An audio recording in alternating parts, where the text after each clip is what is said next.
Chapter 38 On the Shelf.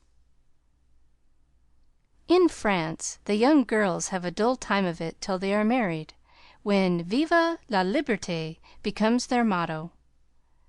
In America, as every one knows, girls early sign the Declaration of Independence and enjoy their freedom with republican zest. But the young matrons usually abdicate with the first heir to the throne and go into a seclusion almost as close as a French nunnery, though by no means as quiet. Whether they like it or not, they are virtually put upon the shelf as soon as the wedding excitement is over, and most of them might exclaim, as did a very pretty woman the other day, "I'm as handsome as ever, but no one takes any notice of me because I'm married." Not being a belle or even a fashionable lady, Meg did not experience this affliction till her babies were a year old, for in her little world primitive customs prevailed, and she found herself more admired and beloved than ever. As she was a womanly little woman, the maternal instinct was very strong, and she was entirely absorbed in her children, to the utter exclusion of everything and everybody else. Day and night she brooded over them with tireless devotion and anxiety, leaving John to the tender mercies of the help, for an Irish lady now presided over the kitchen department. Being a domestic man, John decidedly missed the wifely attentions he had been accustomed to receive, but as he adored his babies, he cheerfully relinquished his comfort for a time, supposing, with masculine ignorance, that peace would soon be restored. But 3 months passed, and there was no return of repose. Meg looked worn and nervous, the babies absorbed every minute of her time, the house was neglected, and Kitty, the cook, who took life "aisy," kept him on short commons. When he went out in the morning he was bewildered by small commissions for the captive mamma. If he came gaily in at night, eager to embrace his family, he was quenched by a "Hush! They are just asleep after worrying all day." If he proposed a little amusement at home, no, it would disturb the babies. If he hinted at a lecture or a concert, he was answered with a reproachful look and a decided, "Leave my children for pleasure? Never!" His sleep was broken by infant wails and visions of a phantom figure pacing noiselessly to and fro in the watches of the night. His meals were interrupted by the frequent flight of the presiding genius, who deserted him, half helped, if a muffled chirp sounded from the nest above. And when he read his paper of an evening, Demi's colic got into the shipping list, and Daisy's fall affected the price of stocks, for Mrs. Brooke was only interested in domestic news. The poor man was very uncomfortable, for the children had bereft him of his wife. Home was merely a nursery, and the perpetual hushing made him feel like a brutal intruder whenever he entered the sacred precincts of Babyland. He bore it very patiently for 6 months, and when no signs of amendment appeared, he did what other paternal exiles do, tried to get a little comfort elsewhere. Scott had married and gone to housekeeping not far off, and John fell into the way of running over for an hour or two of an evening, when his own parlor was empty and his own wife singing lullabies that seemed to have no end. Mrs. Scott was a lively, pretty girl, with nothing to do but be agreeable, and she performed her mission most successfully. The parlor was always bright and attractive, the chessboard ready, the piano in tune, plenty of gay gossip, and a nice little supper set forth in tempting style. John would have preferred his own fireside if it had not been so lonely, but as it was he gratefully took the next best thing and enjoyed his neighbors' society. Meg rather approved of the new arrangement at first, and found it a relief to know that John was having a good time instead of dozing in the parlor, or tramping about the house and waking the children. But by and by, when the teething worry was over and the idols went to sleep at proper hours, leaving Mamma time to rest, she began to miss John, and find her work basket dull company when he was not sitting opposite in his old dressing gown, comfortably scorching his slippers on the fender. She would not ask him to stay at home, but felt injured because he did not know that she wanted him without being told, entirely forgetting the many evenings he had waited for her in vain. She was nervous and worn out with watching and worry, and in that unreasonable frame of mind which the best of mothers occasionally experience when domestic cares oppress them, want of exercise robs them of cheerfulness, and too much devotion to that idol of American women, the teapot, makes them feel as if they were all nerve and no muscle. "Yes," she would say, looking in the glass, "I'm getting old and ugly. John doesn't find me interesting any longer, so he leaves his faded wife and goes to see his pretty neighbor, who has no encumbrances. Well, the babies love me. They don't care if I am thin and pale, and haven't time to crimp my hair. They are my comfort. And some day John will see what I've gladly sacrificed for them. Won't he, my precious?" To which pathetic appeal Daisy would answer with a coo, or Demi with a crow, and Meg would put by her lamentations for a maternal revel, which soothed her solitude for the time being. But the pain increased as politics absorbed John, who was always running over to discuss interesting points with Scott, quite unconscious that Meg missed him. Not a word did she say, however, till her mother found her in tears one day and insisted on knowing what the matter was, for Meg's drooping spirits had not escaped her observation. "I wouldn't tell any one except you, mother, but I really do need advice, for if John goes on much longer I might as well be widowed," replied Mrs. Brooke, drying her tears on Daisy's bib with an injured air. "Goes on how, my dear?" asked her mother anxiously. "He's away all day, and at night when I want to see him he is continually going over to the Scotts. It isn't fair that I should have the hardest work and never any amusement. Men are very selfish, even the best of them." "So are women, but don't blame John till you see where you are wrong yourself." "But it can't be right for him to neglect me." "Don't you neglect him." "Why, mother, I thought you'd take my part." "So I do, as far as sympathizing goes, but I think the fault is yours, Meg." "I don't see how." "Let me show you. Did John ever neglect you, as you call it, while you made it a point to give him your society of an evening, his only leisure time?" "No, but I can't do it now, with 2 babies to tend." "I think you could, dear, and I think you ought. May I speak quite freely, and will you remember that it's mother who blames as well as mother who sympathizes?" "Indeed I will. Speak to me as if I were little Meg again. I often feel as if I needed teaching more than ever since these babies look to me for everything." Meg drew her low chair beside her mother's, and with a little interruption in either lap, the two women rocked and talked lovingly together, feeling that the tie of motherhood made them the more one than ever. "You have only made the mistake that most young wives make, forgotten your duty to your husband in your love for your children. A very natural and forgivable mistake, Meg, but one that had better be remedied before you take to different ways. For children should draw you nearer than ever, not separate you, as if they were all yours, and John had nothing to do but support them. I've seen it for some weeks, but have not spoken, feeling sure it would come right in time." "I'm afraid it won't. If I ask him to stay, he'll think I'm jealous, and I wouldn't insult him by such an idea.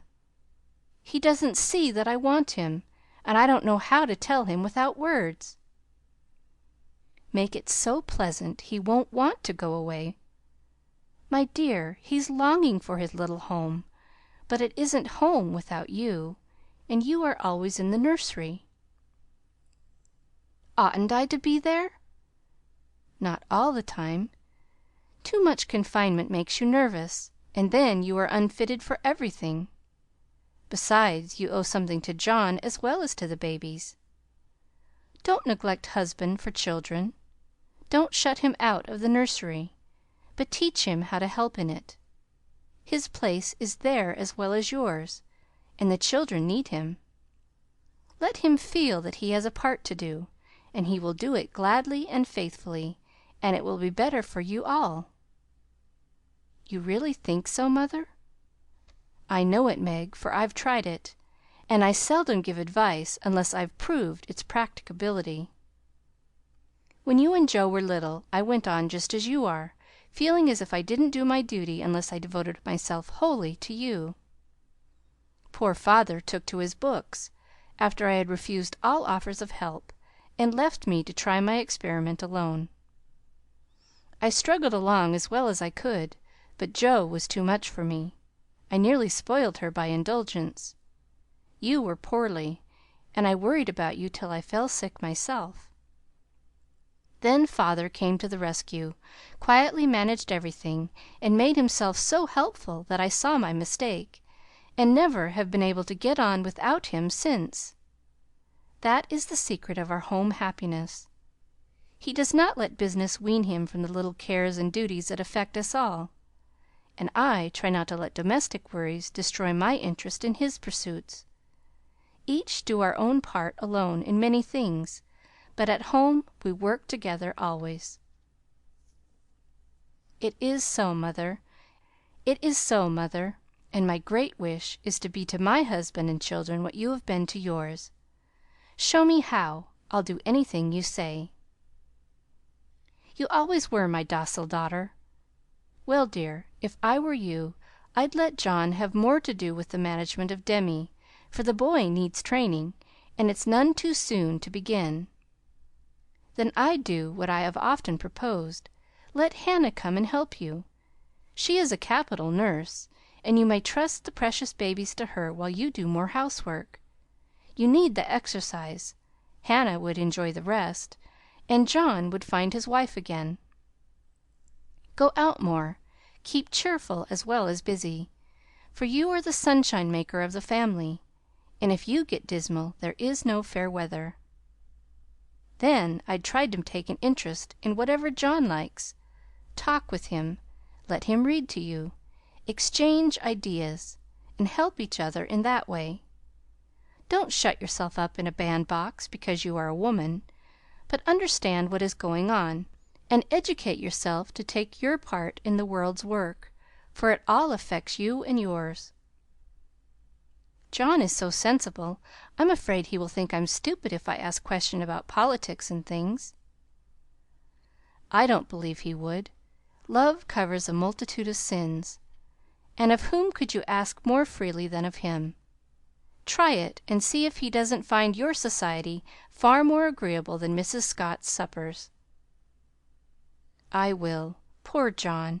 I'm afraid I have neglected him sadly, but I thought I was right, and he never said anything." "He tried not to be selfish, but he has felt rather forlorn, I fancy. This is just the time, Meg, when young married people are apt to grow apart, and the very time when they ought to be most together, for the first tenderness soon wears off unless care is taken to preserve it. And no time is so beautiful and precious to parents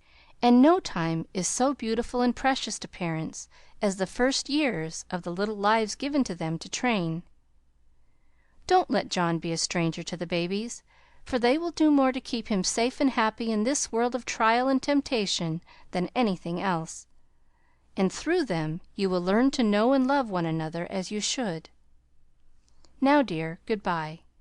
Think over mother's preachment, act upon it if it seems good, and God bless you all." Meg did think it over, found it good, and acted upon it, though the first attempt was not made exactly as she planned to have it. Of course the children tyrannized over her, and ruled the house as soon as they found out that kicking and squalling brought them whatever they wanted. Mamma was an abject slave to their caprices, but Papa was not so easily subjugated, and occasionally afflicted his tender spouse by an attempt at paternal discipline with his obstreperous son.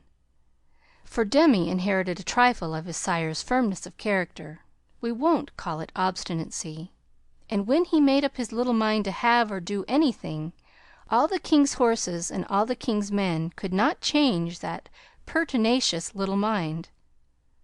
Mamma thought the dear too young to be taught to conquer his prejudices, but Papa believed that it never was too soon to learn obedience. So Master Demi early discovered that when he undertook to wrastle with Parpar, he always got the worst of it. Yet, like the Englishman, Baby respected the man who conquered him, and loved the father whose grave "No, no" was more impressive than all Mamma's love pats. A few days after the talk with her mother, Meg resolved to try a social evening with John. So she ordered a nice supper, set the parlor in order, dressed herself prettily, and put the children to bed early, that nothing should interfere with her experiment. But unfortunately Demi's most unconquerable prejudice was against going to bed, and that night he decided to go on a rampage. So poor Meg sang and rocked, told stories, and tried every sleep-provoking wile she could devise, but all in vain. The big eyes wouldn't shut, and long after Daisy had gone to bye low, like the chubby little bunch of good nature she was, naughty Demi lay staring at the light with the most discouragingly wide-awake expression of countenance.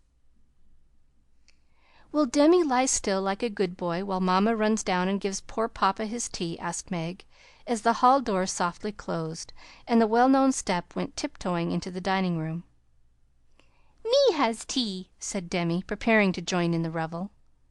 "No, but I'll save you some little cakeys for breakfast, if you'll go bye-bye like Daisy. Will you, lovey?" "Iss," and Demi shut his eyes tight, as if to catch sleep and hurry the desired day. Taking advantage of the propitious moment, Meg slipped away and ran down to greet her husband with a smiling face and the little blue bow in her hair which was his especial admiration. He saw it at once, and said with pleased surprise, "Why, little mother, how gay we are to night! Do you expect company?" "Only you, dear." "Is it a birthday, anniversary, or anything?" "No, I'm tired of being dowdy, so I dressed up as a change. You always make yourself nice for table, no matter how tired you are, so why shouldn't I when I have the time?" "I do it out of respect for you, my dear," said old fashioned John. "Ditto, ditto, Mr. Brooke," laughed Meg, looking young and pretty again as she nodded to him over the teapot. "Well, it's altogether delightful and like old times. This tastes right. I drink your health, dear." And John sipped his tea with an air of reposeful rapture, which was of very short duration, however, for as he put down his cup the door handle rattled mysteriously, and a little voice was heard saying impatiently, "Opie doy, me's tummin'." "It's that naughty boy. I told him to go to sleep alone, and here he is, downstairs, getting his death a cold pattering over that canvas," said Meg, answering the call. "Mornin' now," announced Demi in joyful tone, as he entered, with his long nightgown gracefully festooned over his arm, and every curl bobbing gayly as he pranced about the table, eyeing the "cakeys" with loving glances. "No, it isn't morning yet. You must go to bed and not trouble poor mamma. Then you can have the little cake with sugar on it." "Me loves Parpar," said the artful one, preparing to climb the paternal knee and revel in forbidden joys. But John shook his head and said to Meg, "If you told him to stay up there and go to sleep alone, make him do it, or he will never learn to mind you." "Yes, of course. Come, Demi." And Meg led her son away, feeling a strong desire to spank the little marplot, who hopped beside her, laboring under the delusion that the bribe was to be administered as soon as they reached the nursery. Nor was he disappointed, for that short-sighted woman actually gave him a lump of sugar, tucked him into his bed, and forbade any more promenades till morning. "Iss," said Demi, the perjured, blissfully sucking his sugar, and regarding his first attempt as eminently successful. Meg returned to her place, and supper was progressing pleasantly when the little ghost walked again, and exposed the maternal delinquencies by boldly demanding, "More shooder, Marmar." "Now this won't do," said John, hardening his heart against the engaging little sinner. "We shall never know any peace till that child learns to go to bed properly. You have made a slave of yourself long enough. Give him one lesson, and then there will be an end of it. Put him in his bed and leave him, Meg." "He won't stay there. He never does unless I sit by him." "I'll manage him. Demi, go upstairs and get into your bed, as Mamma bids you." "Sa'n't," replied the young rebel, helping himself to the coveted cakey, and beginning to eat the same with calm audacity. "You must never say that to papa. I shall carry you if you don't go yourself." "Go 'way! Me don't love Par," and Demi retired to his mother's skirts for protection. But even that refuge proved unavailing, for he was delivered over to the enemy with a "Be gentle with him, John," which struck the culprit with dismay, for when Mamma deserted him, then the judgment day was at hand. Bereft of his cake, defrauded of his frolic, and borne away by a strong hand to that detested bed, poor Demi could not restrain his wrath, but openly defied papa, and kicked and screamed lustily all the way upstairs. The minute he was put into bed on one side, he rolled out on the other, and made for the door, only to be ignominiously caught up by the tail of his little toga and put back again, which lively performance was kept up till the young man's strength gave out, when he devoted himself to roaring at the top of his voice. This vocal exercise usually conquered Meg, but John sat as unmoved as the post which is popularly believed to be deaf. No coaxing, no sugar, no lullaby, no story. Even the light was put out, and only the red glow of the fire enlivened the big dark, which Demi regarded with curiosity rather than fear. This new order of things disgusted him, and he howled dismally for "Mar," as his angry passions subsided, and recollections of his tender bondwoman returned to the captive autocrat. The plaintive wail which succeeded the passionate roar went to Meg's heart, and she ran up to say beseechingly, "Let me stay with him. He'll be good now, John." "No, my dear. I've told him he must go to sleep, as you bid him, and he must, if I stay here all night." "But he'll cry himself sick," pleaded Meg, reproaching herself for deserting her boy. "No, he won't. He's so tired he will soon drop off, and then the matter is settled, for he will understand that he has got to mind. Don't interfere. I'll manage him." "He's my child, and I can't have his spirit broken by harshness." "He's my child, and I won't have his temper spoiled by indulgence. Go down, my dear, and leave the boy to me." When John spoke in that masterful tone, Meg always obeyed, and never regretted her docility. "Please let me kiss him once, John." "Certainly. Demi, say good night to Mamma, and let her go and rest, for she is very tired with taking care of you all day." Meg always insisted upon it that the kiss won the victory, for after it was given, Demi sobbed more quietly, and lay quite still at the bottom of the bed, whither he had wriggled in his anguish of mind. "Poor little man, he's worn out with sleep and crying. I'll cover him up, and then go set Meg's heart at rest," thought John, creeping to the bedside, hoping to find his rebellious heir asleep. But he wasn't, for the moment his father peeped at him, Demi's eyes opened, his little chin began to quiver, and he put up his arms, saying with a penitent hiccup, "Me dood now." Sitting on the stairs outside, Meg wondered at the long silence which followed the uproar, and after imagining all sorts of impossible accidents, she slipped into the room to set her fears at rest. Demi lay fast asleep, not in his usual spread eagle attitude, but in a subdued bunch, cuddled close in the circle of his father's arm, and holding his father's finger, as if he felt that justice was tempered with mercy, and had gone to sleep a sadder and wiser baby. So held, John had waited with a womanly patience till the little hand relaxed its hold, and while waiting had fallen asleep, more tired by that tussle with his son than with his whole day's work. As Meg stood watching the two faces on the pillow, she smiled to herself, and then slipped away again, saying in a satisfied tone, "I never need fear that John will be too harsh with my babies.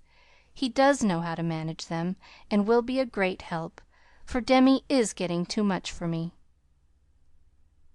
When John came down at last, expecting to find a pensive or reproachful wife, he was agreeably surprised to find Meg placidly trimming a bonnet, and to be greeted with the request to read something about the election, if he was not too tired.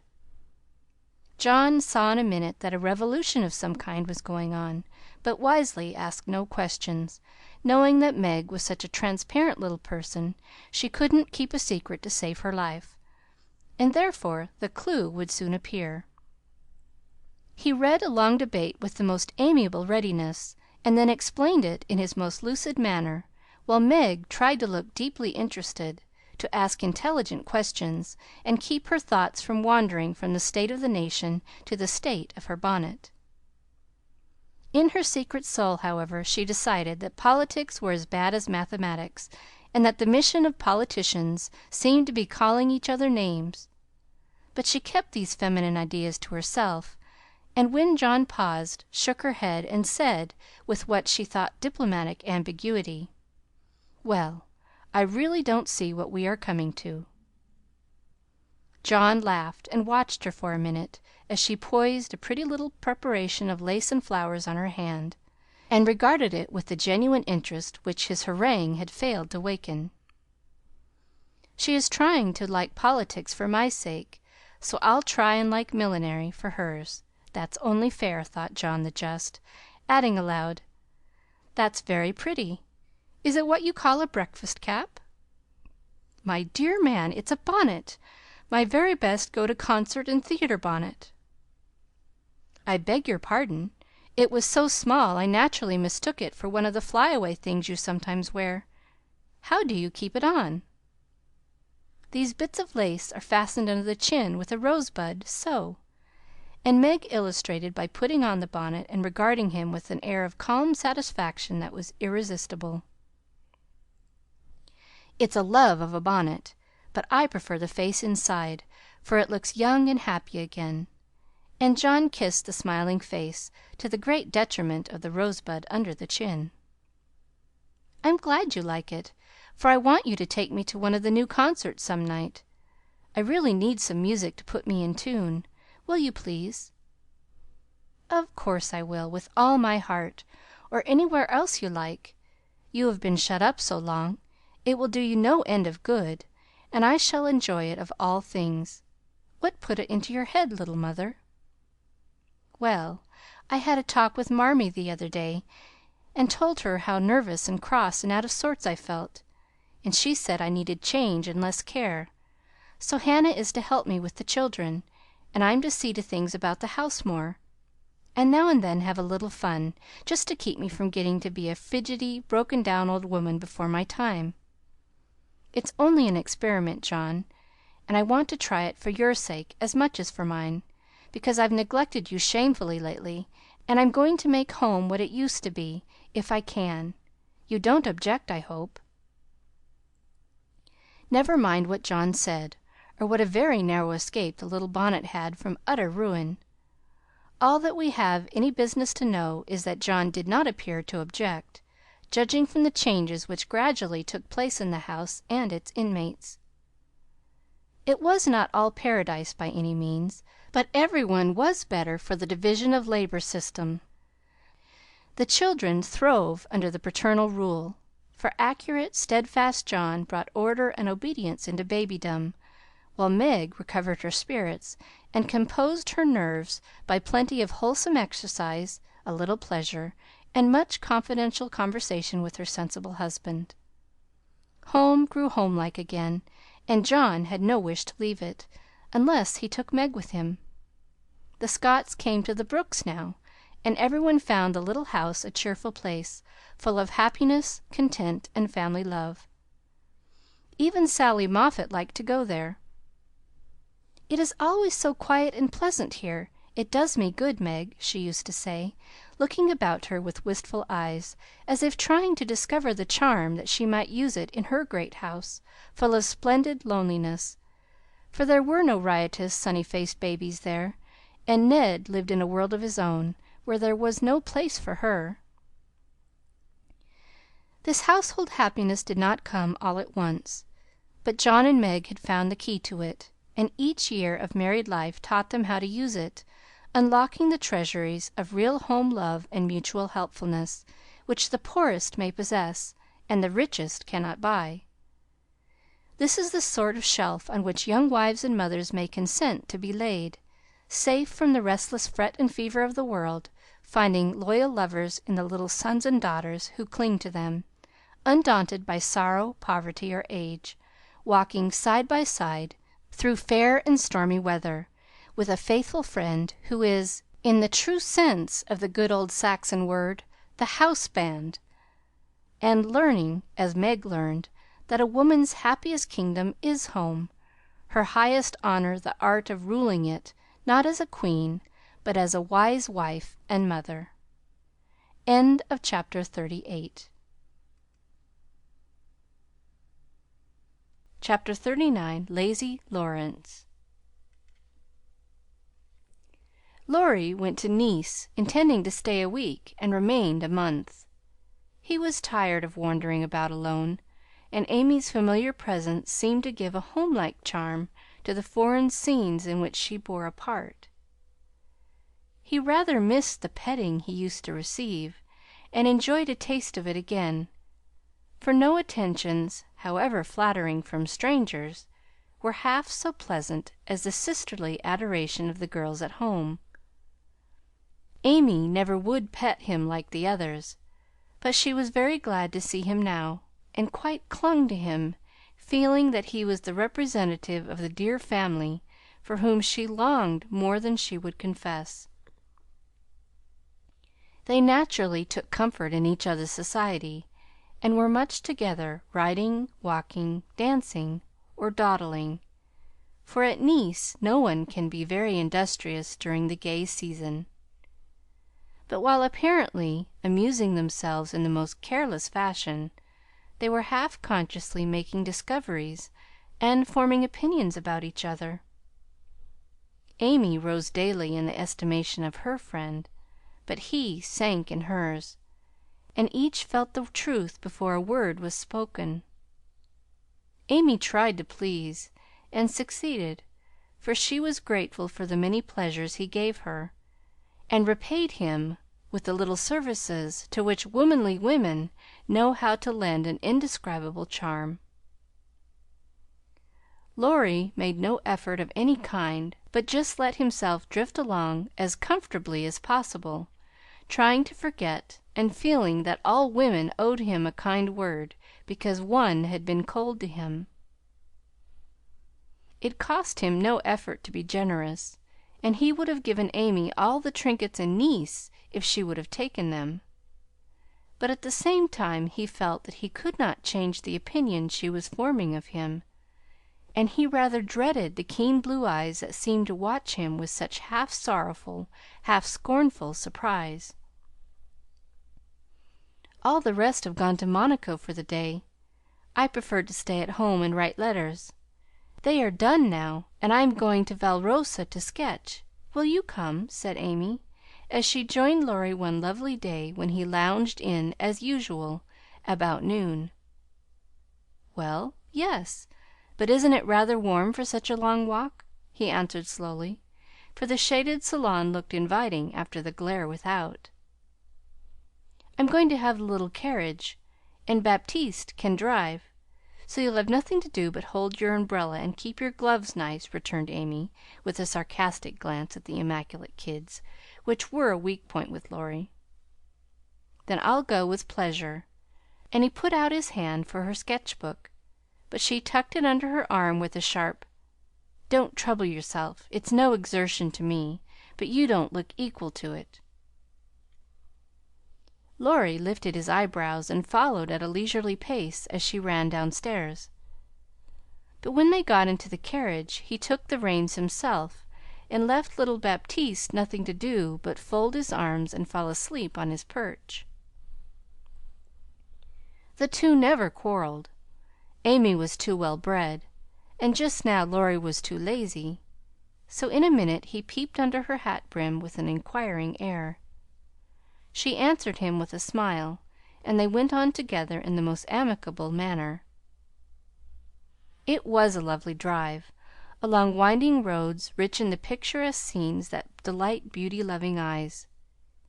Here an ancient monastery, whence the solemn chanting of the monks came down to them; there a bare-legged shepherd in wooden shoes, pointed hat, and rough jacket over one shoulder, sat piping on a stone while his goat skipped among the rocks or lay at his feet. Meek, mouse-colored donkeys laden with panniers of freshly cut grass passed by, with a pretty girl in a capelin sitting between the green piles, or an old woman spinning with a distaff as she went.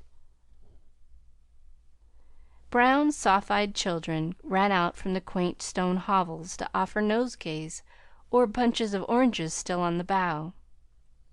Gnarled olive trees covered the hills with their dusky foliage, fruit hung golden in the orchard, and great scarlet anemones fringed the roadside, while beyond green slopes and craggy heights the maritime Alps rose sharp and white against the blue Italian sky.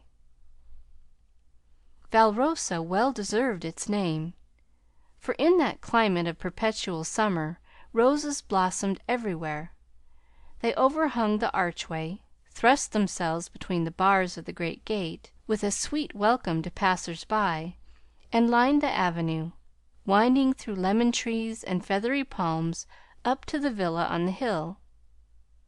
Every shadowy nook where seats invited one to stop and rest was a mass of bloom.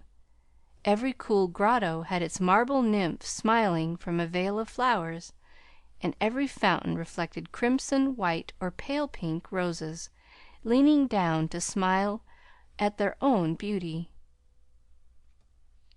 Roses covered the walls of the house, draped the cornices, climbed the pillars, and ran riot over the balustrade of the wide terrace, whence one looked down on the sunny Mediterranean and the white-walled city on its shore. "This is a regular honeymoon paradise, isn't it? Did you ever see such roses?" asked Amy, pausing on the terrace to enjoy the view and a luxurious whiff of perfume that came wandering by. "No, nor felt such thorns," returned Laurie, with his thumb in his mouth, after a vain attempt to capture a solitary scarlet flower that grew just beyond his reach. "Try lower down and pick those that have no thorns," said Amy, gathering 3 of the tiny cream-colored ones that starred the wall behind her. She put them in his buttonhole as a peace offering, and he stood a minute looking down at them with a curious expression, for in the Italian part of his nature there was a touch of superstition, and he was just then in that state of half-sweet, half-bitter melancholy when imaginative young men find significance in trifles and food for romance everywhere. He had thought of Jo in reaching after the thorny red rose, for vivid flowers became her, and she had often worn ones like that from the greenhouse at home. The pale roses Amy gave him were the sort that the Italians lay in dead hands, never in bridal wreaths, and for a moment he wondered if the omen was for Jo or for himself. But the next instant his American common sense got the better of his sentimentality, and he laughed a heartier laugh than Amy had heard since he came. "It's good advice. You'd better take it and save your fingers," she said, thinking her speech amused him. "Thank you, I will," he answered in jest, and a few months later he did it in earnest. "Laurie, when are you going to your grandfather?" she asked presently, as she settled herself on a rustic seat. "Very soon." "You have said that a dozen times within the last 3 weeks." "I dare say. Short answers save trouble." "He expects you, and you really ought to go." "Hospitable creature! I know it." "Then why don't you do it?" "Natural depravity, I suppose." "Natural indolence, you mean. It's really dreadful!" and Amy looked severe. "Not so bad as it seems, for I should only plague him if I went, so I might as well stay and plague you a little longer. You can bear it better. In fact, I think it agrees with you excellently." And Laurie composed himself for a lounge on the broad ledge of the balustrade. Amy shook her head and opened her sketch book with an air of resignation. But she had made up her mind to lecture that boy, and in a minute she began again. "What are you doing just now?" "Watching lizards." "No, no. I mean, what do you intend and wish to do?" "Smoke a cigarette, if you'll allow me." "How provoking you are! I don't approve of cigars, and I will only allow it on condition that you let me put you into my sketch. I need a figure." "With all the pleasure in life. How will you have me? Full length, or 3/4, or my head or my heels?" "I should respectfully suggest a recumbent posture." "Then put yourself in also, and call it dolce far niente." "Stay as you are, and go to sleep if you like. I intend to work hard," said Amy, in her most energetic tone. "What delightful enthusiasm!" And he leaned against a tall urn with an air of entire satisfaction. "What would Jo say if she saw you now?" asked Amy impatiently, hoping to stir him up by the mention of her still more energetic sister's name. "As usual. Go away, Teddy, I'm busy," he laughed as he spoke, but the laugh was not natural, and a shade passed over his face, for the utterance of the familiar name touched the wound that was not healed yet. Both tone and shadow struck Amy, for she had seen and heard them before, and now she looked up in time to catch a new expression on Laurie's face, a hard, bitter look, full of pain, dissatisfaction, and regret. It was gone before she could study it, and the listless expression back again. She watched him for a moment with artistic pleasure, thinking how like an Italian he looked, as he lay basking in the sun with uncovered head and eyes full of Southern dreaminess, for he seemed to have forgotten her and fallen into a reverie. "You look like the effigy of a young knight asleep on his tomb," she said, carefully tracing the well-cut profile defined against the dark stone. "Wish I was." "That's a foolish wish, unless you have spoiled your life. You are so changed, I sometimes think."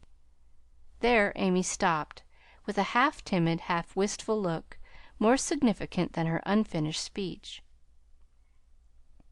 Laurie saw and understood the affectionate anxiety which she hesitated to express, and looking straight into her eyes, said, just as he used to say it to her mother, "It's all right, ma'am."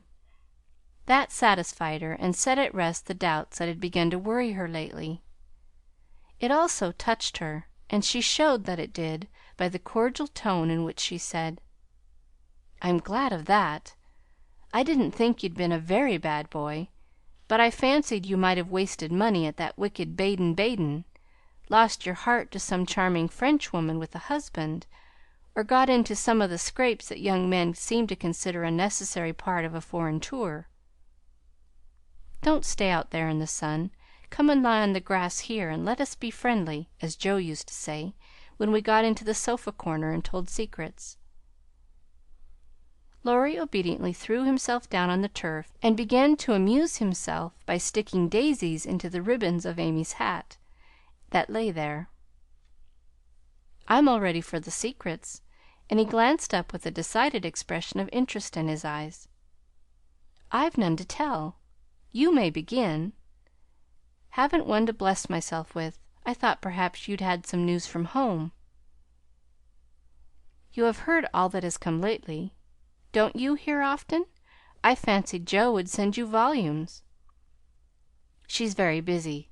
I'm roving about so, it's impossible to be regular, you know. When do you begin your great work of art, Rafaela?" he asked, changing the subject abruptly after another pause, in which he had been wondering if Amy knew his secret and wanted to talk about it. "Never," she answered, with a despondent but decided air. "Rome took all the vanity out of me, for after seeing the wonders there, I felt too insignificant to live, and gave up all my foolish hopes in despair." "Why should you, with so much energy and talent?" "That's just why. Because talent isn't genius, and no amount of energy can make it so. I want to be great or nothing. I won't be a commonplace dauber, so I don't intend to try any more." "And what are you going to do with yourself now, if I may ask?" "Polish up my other talents, and be an ornament to society, if I get the chance." It was a characteristic speech, and sounded daring, but audacity becomes young people, and Amy's ambition had a good foundation. Laurie smiled, but he liked the spirit with which she took up a new purpose when a long cherished one died, and spent no time lamenting. "Good! And here is where Fred Vaughn comes in, I fancy?" Amy preserved a discreet silence, but there was a conscious look in her downcast face that made Laurie sit up and say gravely, "Now I'm going to play brother and ask questions. May I?" "I don't promise to answer." "Your face will, if your tongue won't. You aren't woman of the world enough yet to hide your feelings, my dear." "I heard rumors about Fred and you last year, and it's my private opinion that if he had not been called home so suddenly and detained so long, something would have come of it. Hey?" "That's not for me to say," was Amy's grim reply, but her lips would smile, and there was a traitorous sparkle of the eye which betrayed that she knew her power and enjoyed the knowledge. "You are not engaged, I hope?" And Laurie looked very elder brotherly and grave all of a sudden. "No." "But you will be if he comes back and goes properly down on his knees, won't you?" "Very likely." "Then you are fond of old Fred?" "I could be if I tried." "But you don't intend to try till the proper moment?" "Bless my soul! What unearthly prudence!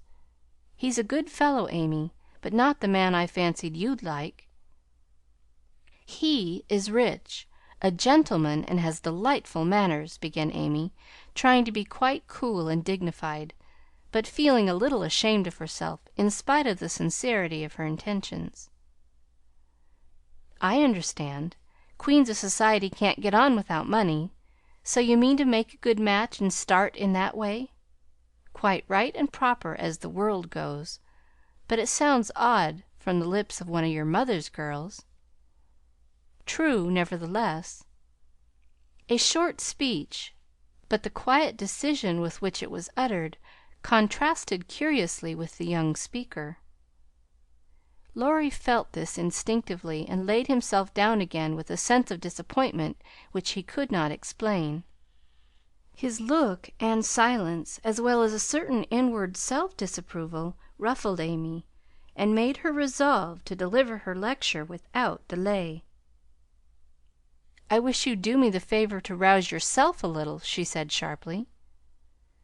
"Do it for me, there's a dear girl." "I could if I tried," and she looked as if she would like doing it in the most summery style. "Try, then, I give you leave," returned Laurie, who enjoyed having some one to tease, after his long abstinence from his favorite pastime. "You'd be angry in 5 minutes." "I'm never angry with you. It takes 2 flints to make a fire. You are as cool and soft as snow." "You don't know what I can do. Snow produces a glow and a tingle, if applied rightly. Your indifference is half affectation, and a good stirring up would prove it." "Stir away. It won't hurt me, and it may amuse you, as the big man said when his little wife beat him. Regard me in the light of a husband, or as a carpet, and beat till you are tired, if that sort of exercise agrees with you."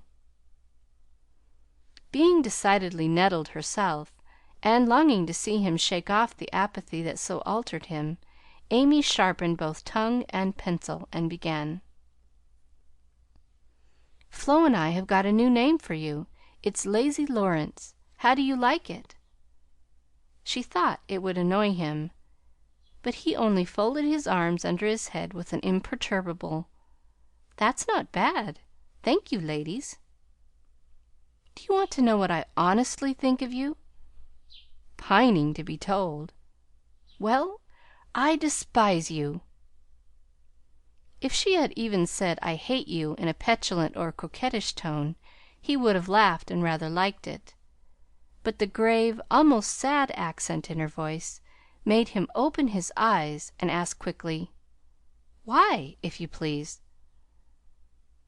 "Because, with every chance for being good, useful, and happy, you are faulty, lazy, and miserable." "Strong language, mademoiselle. If you like it, I'll go on."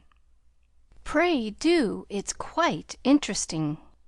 "I thought you'd find it so. Selfish people always like to talk about themselves." "Am I selfish?" The question slipped out involuntarily, and in a tone of surprise, for the one virtue on which he prided himself was generosity. "Yes, very selfish," continued Amy, in a calm, cool voice, twice as effective just then as an angry one. "I'll show you how, for I have studied you while we were frolicking, and I am not at all satisfied with you. Here you have been abroad nearly 6 months, and done nothing but waste time and money and disappoint your friends. Isn't a fellow to have any pleasure after a 4-year grind? You don't look as if you'd had much. At any rate, you are none the better for it, as far as I can see. I said when we first met that you had improved. Now I take it all back, for I don't think you half so nice as when I left you at home. You have grown abominably lazy. You like gossip, and waste time on frivolous things. You are contented to be petted and admired by silly people, instead of being loved and respected by wise ones. With money, talent, position, health, and beauty, ah, you like that old vanity, but it's the truth, so I can't help saying it. With all these splendid things to use and enjoy, you can find nothing to do but dawdle. And instead of being the man you ought to be, you are only—" There she stopped, with a look that had both pain and pity in it. "St. Lawrence on a gridiron," added Laurie, blandly finishing the sentence.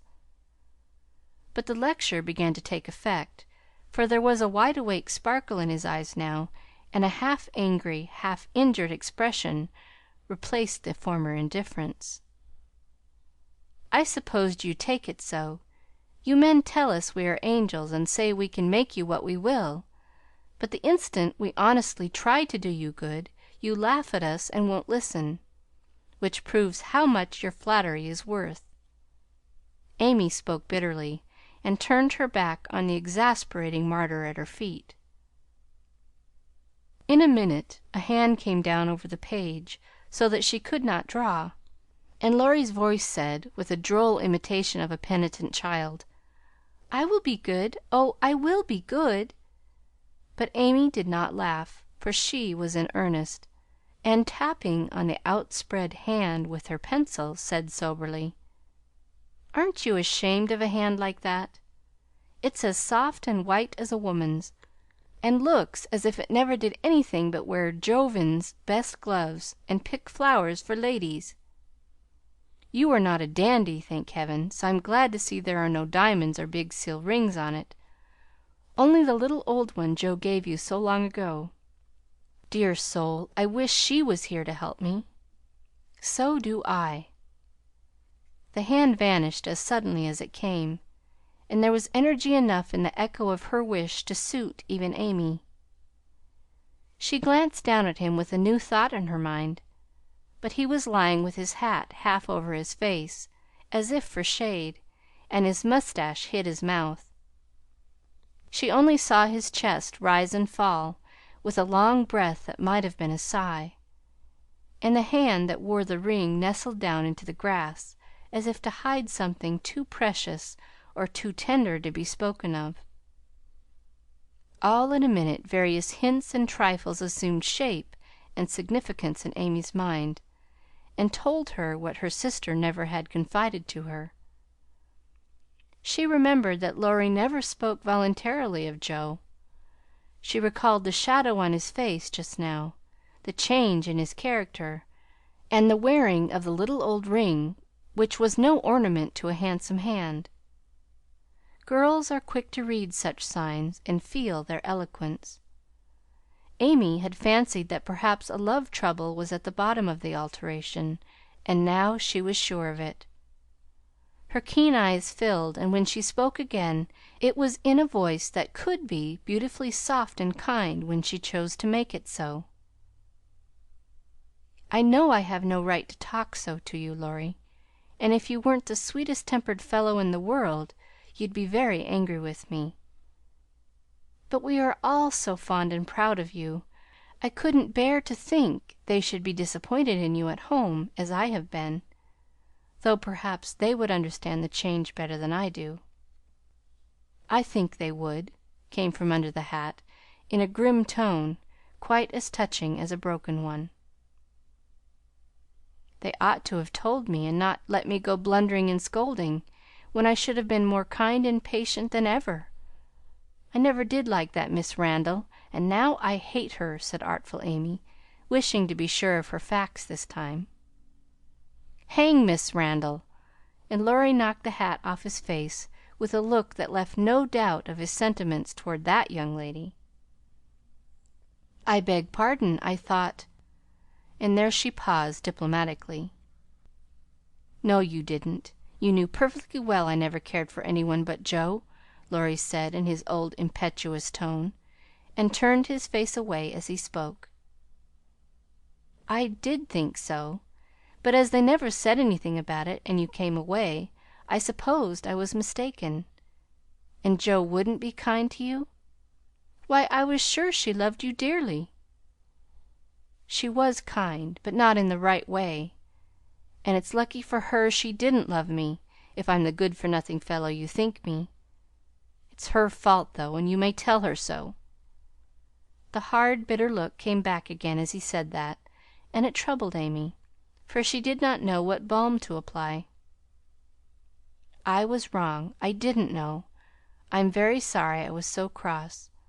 But I can't help wishing you'd bear it better, Teddy dear." "Don't! That's her name for me!" And Laurie put up his hand with a quick gesture to stop the words spoken in Joe's half kind, half reproachful tone. "Wait till you've tried it," he added in a low voice, as he pulled up the grass by the handful. "I'd take it manfully and be respected if I couldn't be loved," said Amy, with the decision of one who knew nothing about it. Now Laurie flattered himself that he had borne it remarkably well, making no moan, asking no sympathy, and taking his trouble away to live it down alone. Amy's lecture put the matter in a new light, and for the first time it did look weak and selfish to lose heart at the first failure and shut himself up in moody indifference. He felt as if suddenly shaken out of a pensive dream, and found it impossible to go to sleep again. Presently he sat up and asked slowly, "Do you think Joe would despise me as you do?" "Yes, if she saw you now. She hates lazy people. Why don't you do something splendid and make her love you?" "I did my best, but it was no use." "Graduating well, you mean? That was no more than you ought to have done, for your grandfather's sake. It would have been shameful to fail after spending so much time and money, when every one knew that you could do well."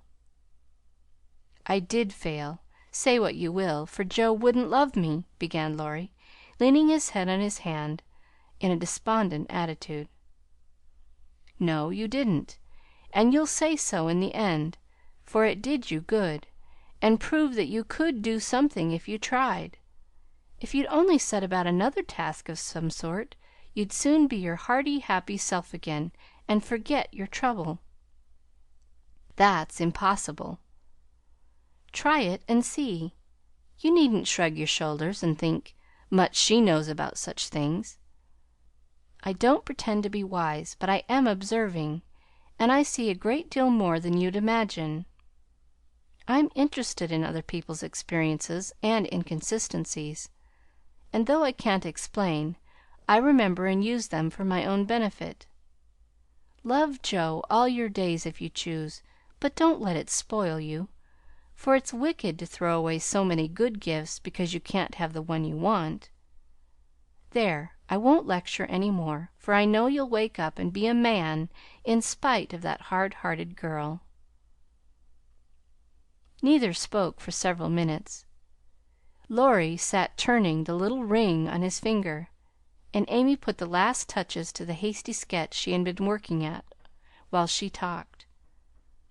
Presently she put it on his knee, merely saying, "How do you like that?" He looked, and then he smiled, as he could not well help doing, for it was capitally done, the long, lazy figure on the grass, with listless face, half-shut eyes, and one hand holding a cigar, from which came the little wreath of smoke that encircled the dreamer's head. "How well you draw!" he said, with a genuine surprise and pleasure at her skill, adding with a half laugh, "Yes, that's me." "As you are. This is as you were," and Amy laid another sketch beside the one he held. It was not nearly so well done, but there was a life and spirit in it which atoned for many faults, and it recalled the past so vividly that a sudden change swept over the young man's face as he looked. Only a rough sketch of Laurie taming a horse. Hat and coat were off, and every line of the active figure, resolute face, and commanding attitude was full of energy and meaning. The handsome brute, just subdued, stood arching his neck under the tightly drawn rein, with one foot impatiently pawing the ground, and ears pricked up as if listening for the voice that had mastered him. In the ruffled mane, the rider's breezy hair, and erect attitude, there was a suggestion of suddenly arrested motion, of strength, courage, and youthful buoyancy that contrasted sharply with the supine grace of the dolce far niente sketch. Laurie said nothing, but as his eye went from one to the other, Amy saw him flush up and fold his lips together as if he read and accepted the little lesson she had given him. That satisfied her, and without waiting for him to speak, she said in her sprightly way, "Don't you remember the day you played Rarey with Puck, and we all looked on? Meg and Beth were frightened, but Joe clapped and pranced, and I sat on the fence and drew you. I found that sketch in my portfolio the other day, touched it up, and kept it to show you." "Much obliged. You've improved immensely since then, and I congratulate you." "May I venture to suggest, in a honeymoon paradise, that 5 o'clock is the dinner hour at your hotel?" Laurie rose as he spoke, returned the pictures with a smile and a bow, and looked at his watch, as if to remind her that even moral lectures should have an end. He tried to resume his former easy, indifferent air, but it was an affectation now, for the rousing had been more efficacious than he would confess. Amy felt the shade of coldness in his manner, and said to herself, "Now I've offended him. Well, if it does him good, I'm glad. If it makes him hate me, I'm sorry, but it's true, and I can't take back a word of it." They laughed and chatted all the way home, and little Baptiste, up behind, thought that Monsieur and Mademoiselle were in charming spirits, but both felt ill at ease. Friendly frankness was disturbed. the sunshine had a shadow over it, and despite their apparent gaiety, there was a secret discontent in the heart of each. "Shall we see you this evening, mon frere?" asked Amy, as they parted at her aunt's door. "Unfortunately, I have an engagement. Au revoir, mademoiselle."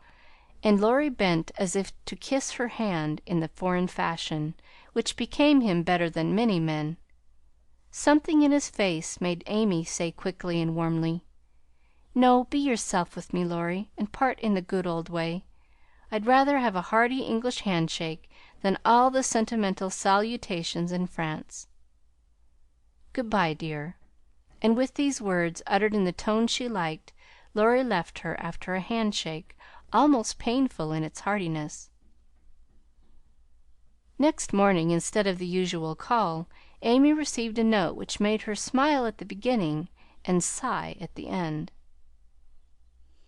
"My dear Mentor, please make my adieux to your aunt, and exult within yourself, for lazy Lawrence has gone to his grandpa like the best of boys. A pleasant winter to you, and may the gods grant you a blissful honeymoon at Valrosa. I think Fred would be benefited by a rouser. Tell him so, with my congratulations. Yours gratefully, Telemachus." "Good boy! I'm glad he's gone," said Amy, with an approving smile. The next minute her face fell as she glanced about the empty room, adding, with an involuntary sigh, "Yes, I am glad, but how I shall miss him!"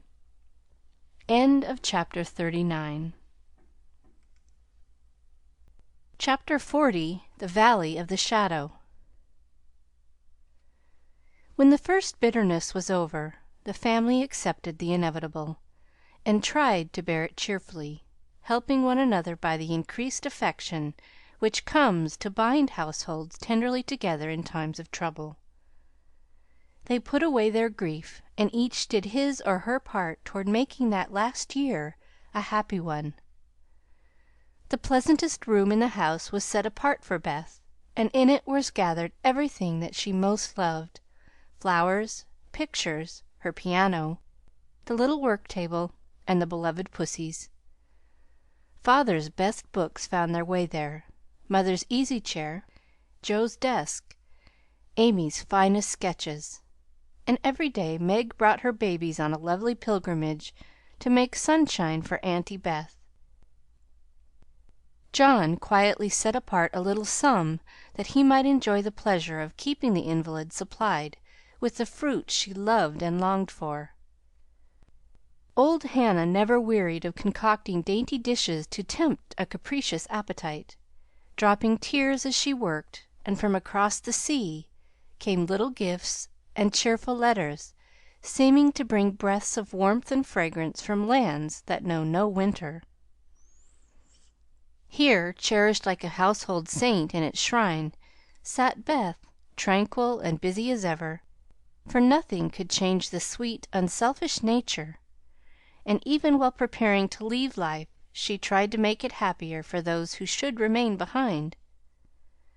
The feeble fingers were never idle, and one of her pleasures was to make little things for the school children daily passing to and fro, to drop a pair of mittens from her window for a pair of purple hands, a needlebook for some small mother of many dolls, pen wipers for young penmen toiling through forests of pot-hooks, scrap-books for picture-loving eyes, and all manner of pleasant devices, till the reluctant climbers of the ladder of learning found their way strewn with flowers, as it were, and came to regard the gentle giver as a sort of fairy godmother, who sat above there and showered down gifts miraculously suited to their tastes and needs.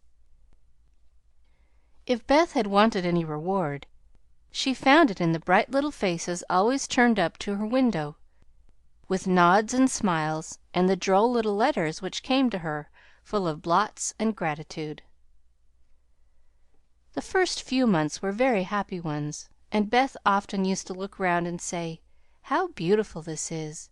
as they all sat together in her sunny room, the babies kicking and crowing on the floor, mother and sisters working near, and Father reading in his pleasant voice from the wise old books which seemed rich in good and comfortable words, as applicable now as when written centuries ago.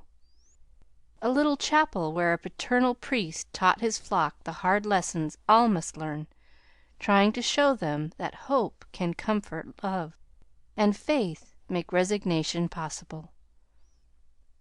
Simple sermons that went straight to the souls of those who listened, for the Father's heart was in the minister's religion, and the frequent falter in the voice gave a double eloquence to the words he spoke or read. It was well for all that this peaceful time was given them as preparation for the sad hours to come, for by and by Beth said the needle was so heavy, and put it down forever.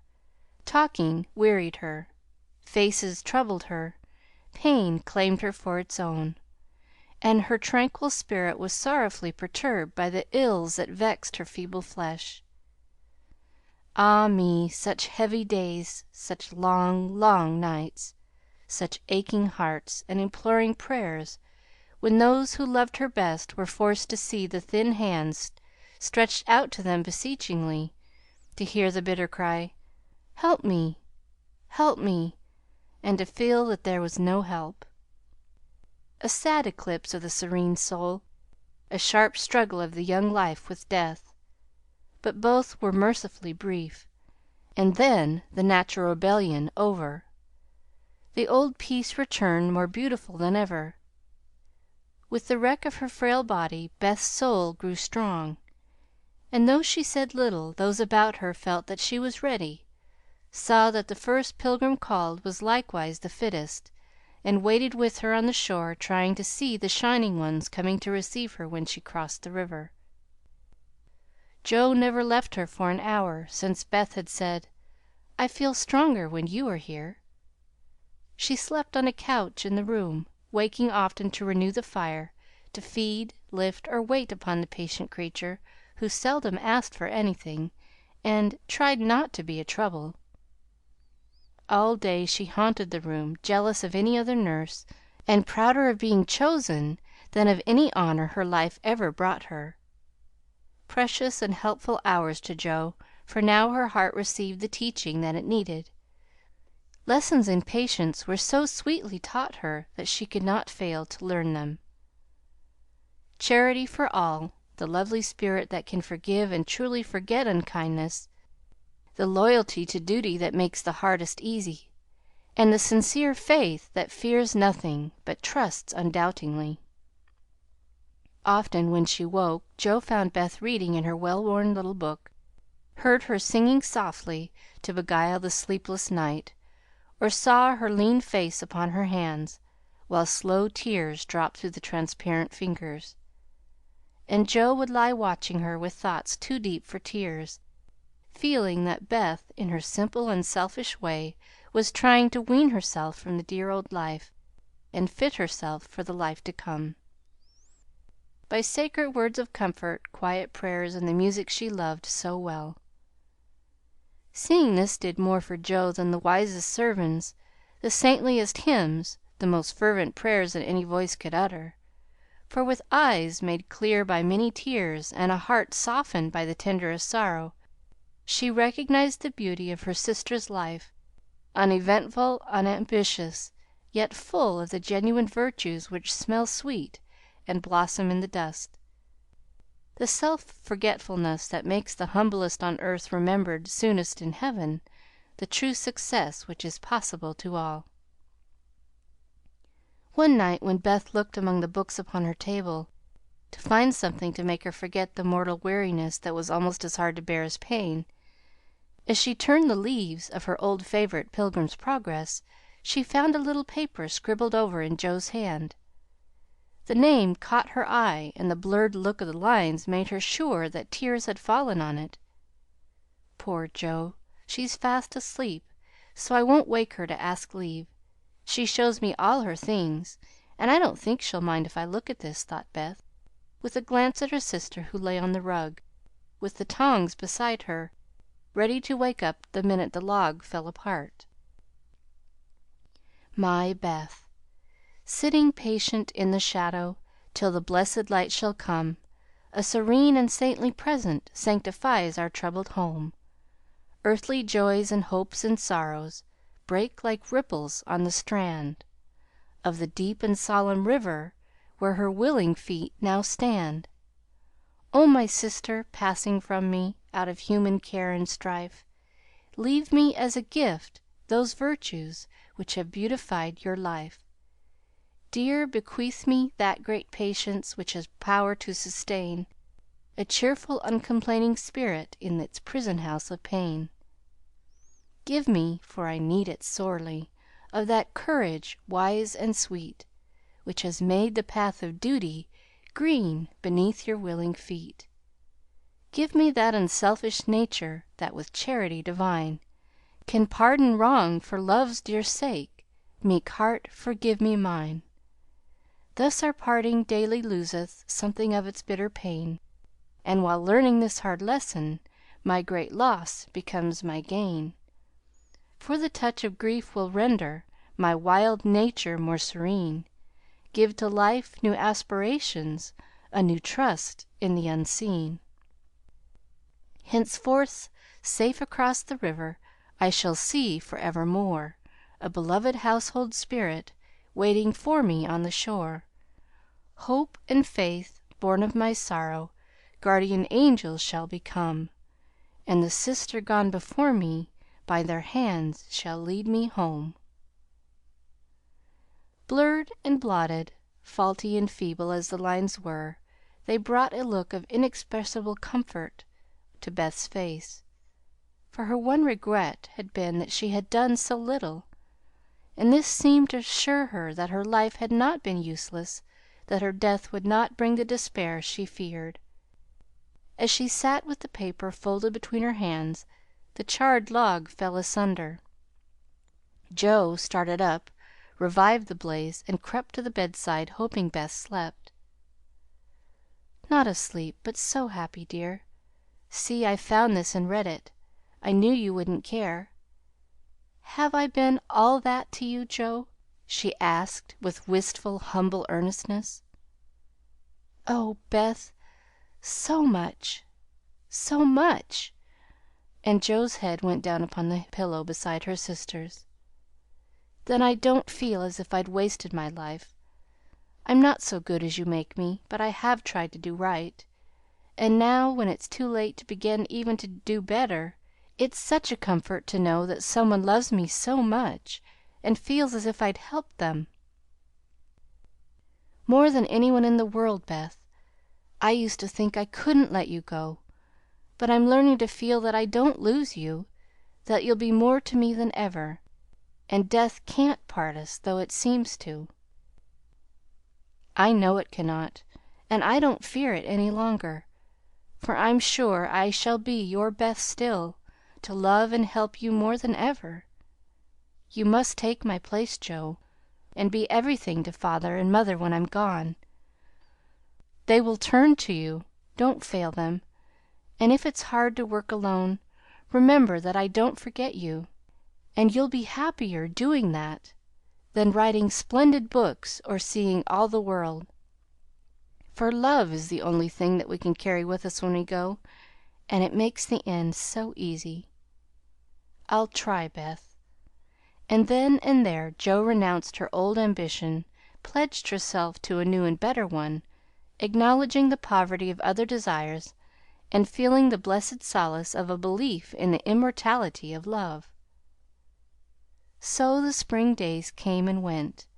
The sky grew clearer, the earth greener. The flowers were up fairly early, and the birds came back in time to say good bye to Beth, who, like a tired but trustful child, clung to the hands that had led her all her life, as father and mother guided her tenderly through the valley of the shadow, and gave her up to God. Seldom, except in books, do the dying utter memorable words, see visions, or depart with beautified countenances. And those who have sped many parting souls know that to most the end comes as naturally and simply as sleep.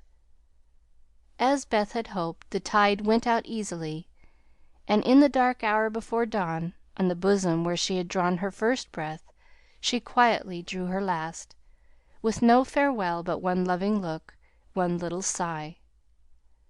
With tears and prayers and tender hands, mother and sisters made her ready for the long sleep that pain would never mar again, seeing with grateful eyes the beautiful serenity that soon replaced the pathetic patience that had wrung their hearts so long, and feeling with reverent joy that to their darling death was a benignant angel, not a phantom of dread. When morning came, for the first time in many months the fire was out, Joe's place was empty, and the room was very still. But a bird sang blithely on a budding bough; close by, the snowdrops blossomed freshly at the window, and the spring sunshine streamed in like a benediction over the placid face upon the pillow, a face so full of painless peace that those who loved it best smiled through their tears, and thanked God that Beth was well at last. Chapter 40. Chapter 41. Learning to Forget. Amy's lecture did Laurie good, though of course he did not own it till long afterward. Men seldom do, for when women are the advisers, the lords of creation don't take the advice till they have persuaded themselves that it is just what they intended to do. Then they act upon it, and if it succeeds, they give the weaker vessel half the credit of it. If it fails, they generously give her the whole. Laurie went back to his grandfather, and was so dutifully devoted for several weeks that the old gentleman declared the climate of Nice had improved him wonderfully, and he had better try it again. There was nothing the young gentleman would have liked better, but elephants could not have dragged him back after the scolding he had received.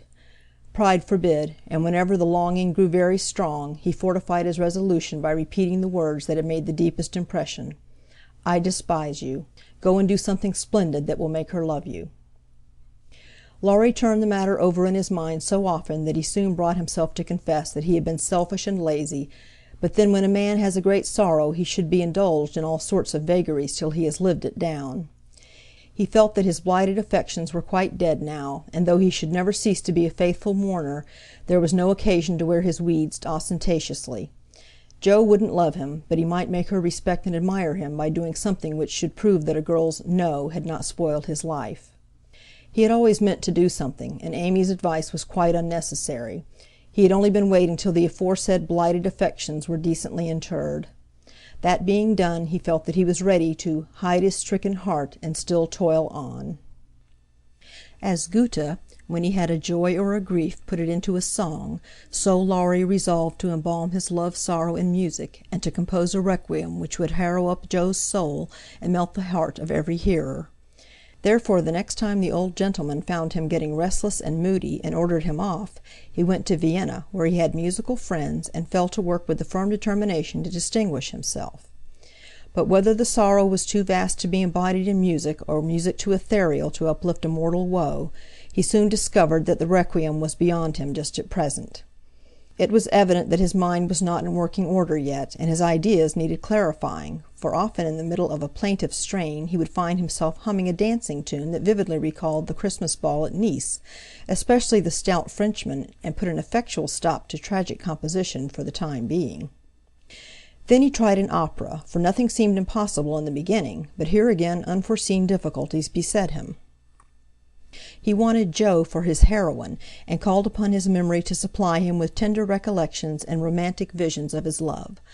But memory turned traitor, and, as if possessed by the perverse spirit of the girl, would only recall Joe's oddities, faults, and freaks, would only show her in the most unsentimental aspects, beating mats with her head tied up in a bandana, barricading herself with a sofa pillow, or throwing cold water over his passion a la Gummidge, and an irresistible laugh spoiled the pensive picture he was endeavouring to paint.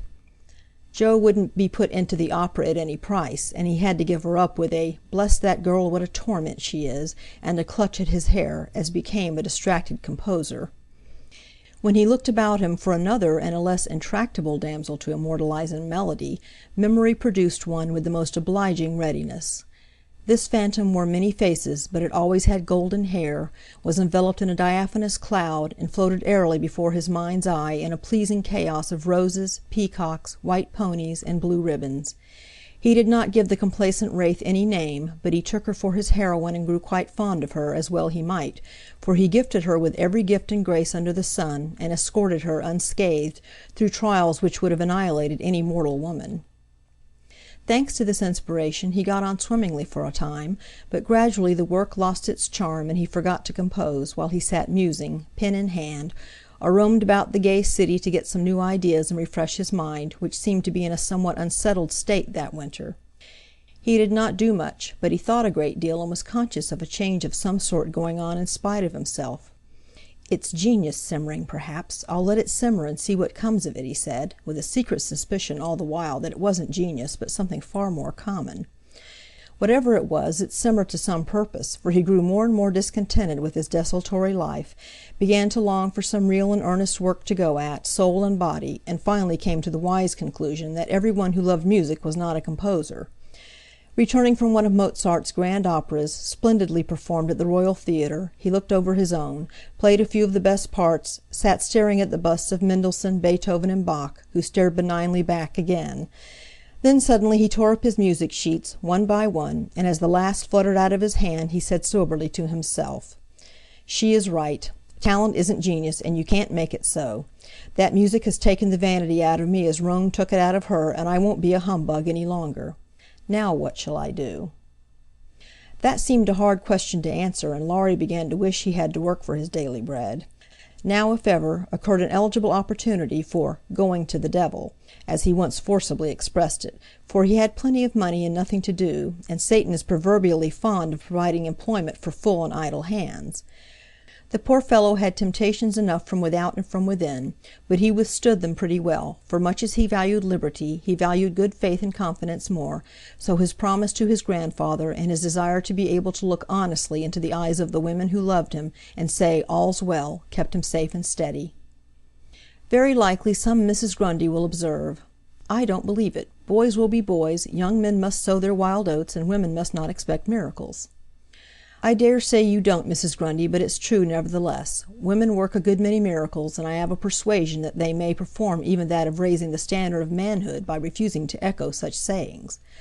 Let the boys be boys, the longer the better, and let the young men sow their wild oats if they must. But mothers, sisters, and friends may help to make the crop a small one, and keep many tares from spoiling the harvest, by believing, and showing that they believe, in the possibility of loyalty to the virtues which make men manliest in good women's eyes. If it is a feminine delusion, leave us to enjoy it while we may, for without it half the beauty and the romance of life is lost, and sorrowful forebodings would embitter all our hopes of the brave, tender-hearted little lads, who still love their mothers better than themselves and are not ashamed to own it. Laurie thought that the task of forgetting his love for Joe would absorb all his powers for years, but to his great surprise he discovered it grew easier every day. He refused to believe it at first, got angry with himself and couldn't understand it, but these hearts of ours are curious and contrary things, and time and nature work their will in spite of us. Laurie's heart wouldn't ache. The wound persisted in healing with a rapidity that astonished him, and instead of trying to forget, he found himself trying to remember. He had not foreseen this turn of affairs, and was not prepared for it. He was disgusted with himself, surprised at his own fickleness, and full of a queer mixture of disappointment and relief that he could recover from such a tremendous blow so soon. He carefully stirred up the embers of his lost love, but they refused to burst into a blaze. There was only a comfortable glow that warmed and did him good without putting him into a fever, and he was reluctantly obliged to confess that the boyish passion was slowly subsiding into a more tranquil sentiment, very tender, a little sad and resentful still, but that was sure to pass away in time, leaving a brotherly affection which would last unbroken to the end. As the word brotherly passed through his mind in one of his reveries, he smiled and glanced up at the picture of Mozart that was before him. Well, he was a great man, and when he couldn't have one sister he took the other, and was happy. Laurie did not utter the words, but he thought them, and the next instant kissed the little old ring, saying to himself, "No, I won't. I haven't forgotten. I never can. I'll try again, and if that fails, why then—" Leaving his sentence unfinished, he seized pen and paper and wrote to Joe, telling her that he could not settle to anything while there was the least hope of her changing her mind. Couldn't she? Wouldn't she? And let him come home and be happy? While waiting for an answer he did nothing, but he did it energetically, for he was in a fever of impatience. It came at last, and settled his mind effectually on one point, for Joe decidedly couldn't and wouldn't. She was wrapped up in Beth, and never wished to hear the word love again. Then she begged him to be happy with somebody else, but always keep a little corner of his heart for his loving sister Joe. In a postscript she desired him not to tell Amy that Beth was worse, and she was coming home in the spring, and there was no need of saddening the remainder of her stay. That would be time enough, please God, but Laurie must write to her often, and not let her feel lonely, homesick, or anxious. So I will, at once. Poor little girl, it will be a sad going home for her, I'm afraid, and Laurie opened his desk as if writing to Amy had been the proper conclusion of the sentence left unfinished some weeks before. But he did not write the letter that day, for as he rummaged out his best paper he came across something which changed his purpose. Tumbling about in one part of the desk among bills, passports, and business documents of various kinds were several of Joe's letters, and in another compartment were 3 notes from Amy, carefully tied up with one of her blue ribbons and sweetly suggestive of the little dead roses put away inside. With a half-repentant, half-amused expression, Laurie gathered up all Joe's letters, smoothed, folded, and put them neatly into a small drawer of the desk, stood a minute turning the ring thoughtfully on his finger, then slowly drew it off, laid it with the letters, locked the drawer, and went out to hear High Mass at St. Stephen's, feeling as if there had been a funeral, and though not overwhelmed with affliction, this seemed a more proper way to spend the rest of the day than in writing letters to charming young ladies. The letter went very soon, however, and was promptly answered, for Amy was homesick, and confessed it in the most delightfully confiding manner. The correspondence flourished famously, and letters flew to and fro with unfailing regularity all through the early spring. Laurie sold his busts, made allumettes of his opera, and went back to Paris, hoping somebody would arrive before long. He wanted desperately to go to Nice, but would not till he was asked, and Amy would not ask him, for just then she was having little experiences of her own, which made her rather wish to avoid the quizzical eyes of "our boy." Fred Vaughan had returned, and put the question to which she had once decided to answer "Yes, thank you," but now she said "No, thank you," kindly but steadily, for when the time came her courage failed her, and she found that something more than money and position was needed to satisfy the new longing that filled her heart so full of tender hopes and fears. The words, "Fred is a good fellow, but not at all the man I fancied you would ever like," and Laurie's face when he uttered them kept returning to her as pertinaciously as her own did when she said in look, if not in words, "I shall marry for money." It troubled her to remember that now. She wished she could take it back, it sounded so unwomanly. She didn't want Laurie to think her a heartless, worldly creature. She didn't care to be a queen of society now half so much as she did to be a lovable woman. She was so glad he didn't hate her for the dreadful things she said, but took them so beautifully and was kinder than ever. His letters were such a comfort, for the home letters were very irregular and not half so satisfactory as his when they did come. It was not only a pleasure but a duty to answer them, for the poor fellow was forlorn and needed petting, since Joe persisted in being stony-hearted. She ought to have made an effort and tried to love him. It couldn't be very hard. Many people would be proud and glad to have such a dear boy care for them. But Joe never would act like other girls, so there was nothing to do but be very kind and treat him like a brother. If all brothers were treated as well as Laurie was at this period, they would be a much happier race of beings than they are. Amy never lectured now. She asked his opinion on all subjects, she was interested in everything he did, made charming little presents for him, and sent him 2 letters a week, full of lively gossip, sisterly confidences, and captivating sketches of the lovely scenes about her. As few brothers are complimented by having their letters carried about in their sisters' pockets, read and re-read diligently, cried over when short, kissed when long, and treasured carefully, we will not hint that Amy did any of these fond and foolish things. But she certainly did grow a little pale and pensive that spring, lost much of her relish for society, and went out sketching alone a good deal. She never had much to show when she came home, but was studying nature, I dare say, while she sat for hours, with her hands folded, on the terrace at Valrosa, or absently sketched any fancy that occurred to her, a stalwart knight carved on a tomb, a young man asleep in the grass, with his hat over his eyes, or a curly-haired girl in gorgeous array, promenading down a ballroom on the arm of a tall gentleman, both faces being left a blur according to the last fashion in art, which was safe but not altogether satisfactory. Her aunt thought that she regretted her answer to Fred, and finding denials useless and explanations impossible, Amy left her to think what she liked, taking care that Laurie should know that Fred had gone to Egypt. That was all, but he understood it and looked relieved, as he said to himself with a venerable air, "I was sure she would think better of it. Poor old fellow! I've been through it all, and I can sympathize." With that he heaved a great sigh, and then, as if he had discharged his duty to the past, put his feet up on the sofa and enjoyed Amy's letters luxuriously. While these changes were going on abroad, trouble had come at home. But the letter telling that Beth was failing never reached Amy, and when the next found her at Vevey, for the heat had driven them from Nice in May, and they had travelled solely to Switzerland by way of Genoa and the Italian lakes. She bore it very well, and quietly submitted to the family decree that she should not shorten her visit, for since it was too late to say good-bye to Beth, she had better stay and let absence soften her sorrow. But her heart was very heavy. She longed to be at home, and every day looked wistfully across the lake, waiting for Laurie to come and comfort her. He did come very soon, for the same mail brought letters to them both, but he was in Germany, and it took some days to reach him. The moment he read it, he packed his knapsack, bade adieu to his fellow pedestrians, and was off to keep his promise, with a heart full of joy and sorrow, hope and suspense. He knew Vevey well, and as soon as the boat touched the little quay, he hurried along the shore to La Tour, where the Carrolls were living en pension. The garçon was in despair that the whole family had gone to take a promenade on the lake. But no, the blonde Mademoiselle might be in the chateau garden. If Monsieur would give himself the pain of sitting down, a flash of time should present her. But Monsieur could not wait even a flash of time, and in the middle of the speech departed to find Mademoiselle himself. A pleasant old garden on the borders of the lovely lake, with chestnuts rustling overhead, ivy climbing everywhere, and the black shadow of the tower falling far across the sunny water. At one corner of the wide, low wall was a seat, and here Amy often came to read or work, or console herself with the beauty all about her. She was sitting here that day, leaning her head on her hand, with a homesick heart and heavy eyes, thinking of Beth, and wondering why Laurie did not come. She did not hear him cross the courtyard beyond, nor see him pause in the archway that led from the subterranean path into the garden. He stood a minute looking at her with new eyes, seeing what no one had ever seen before, the tender side of Amy's character.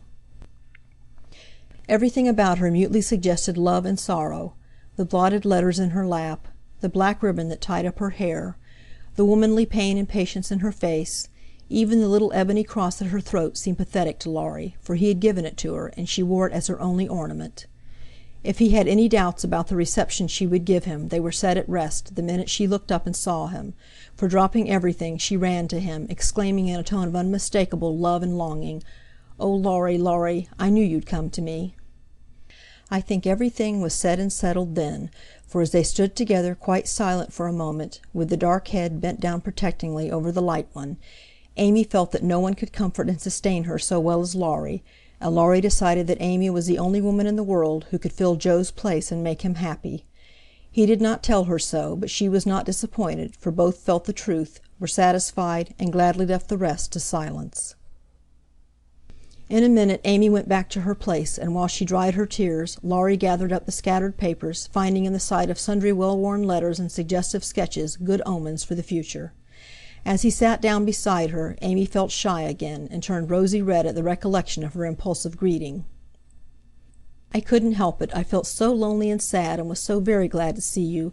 It was such a surprise to look up and find you, just as I was beginning to fear you wouldn't come," she said, trying in vain to speak quite naturally.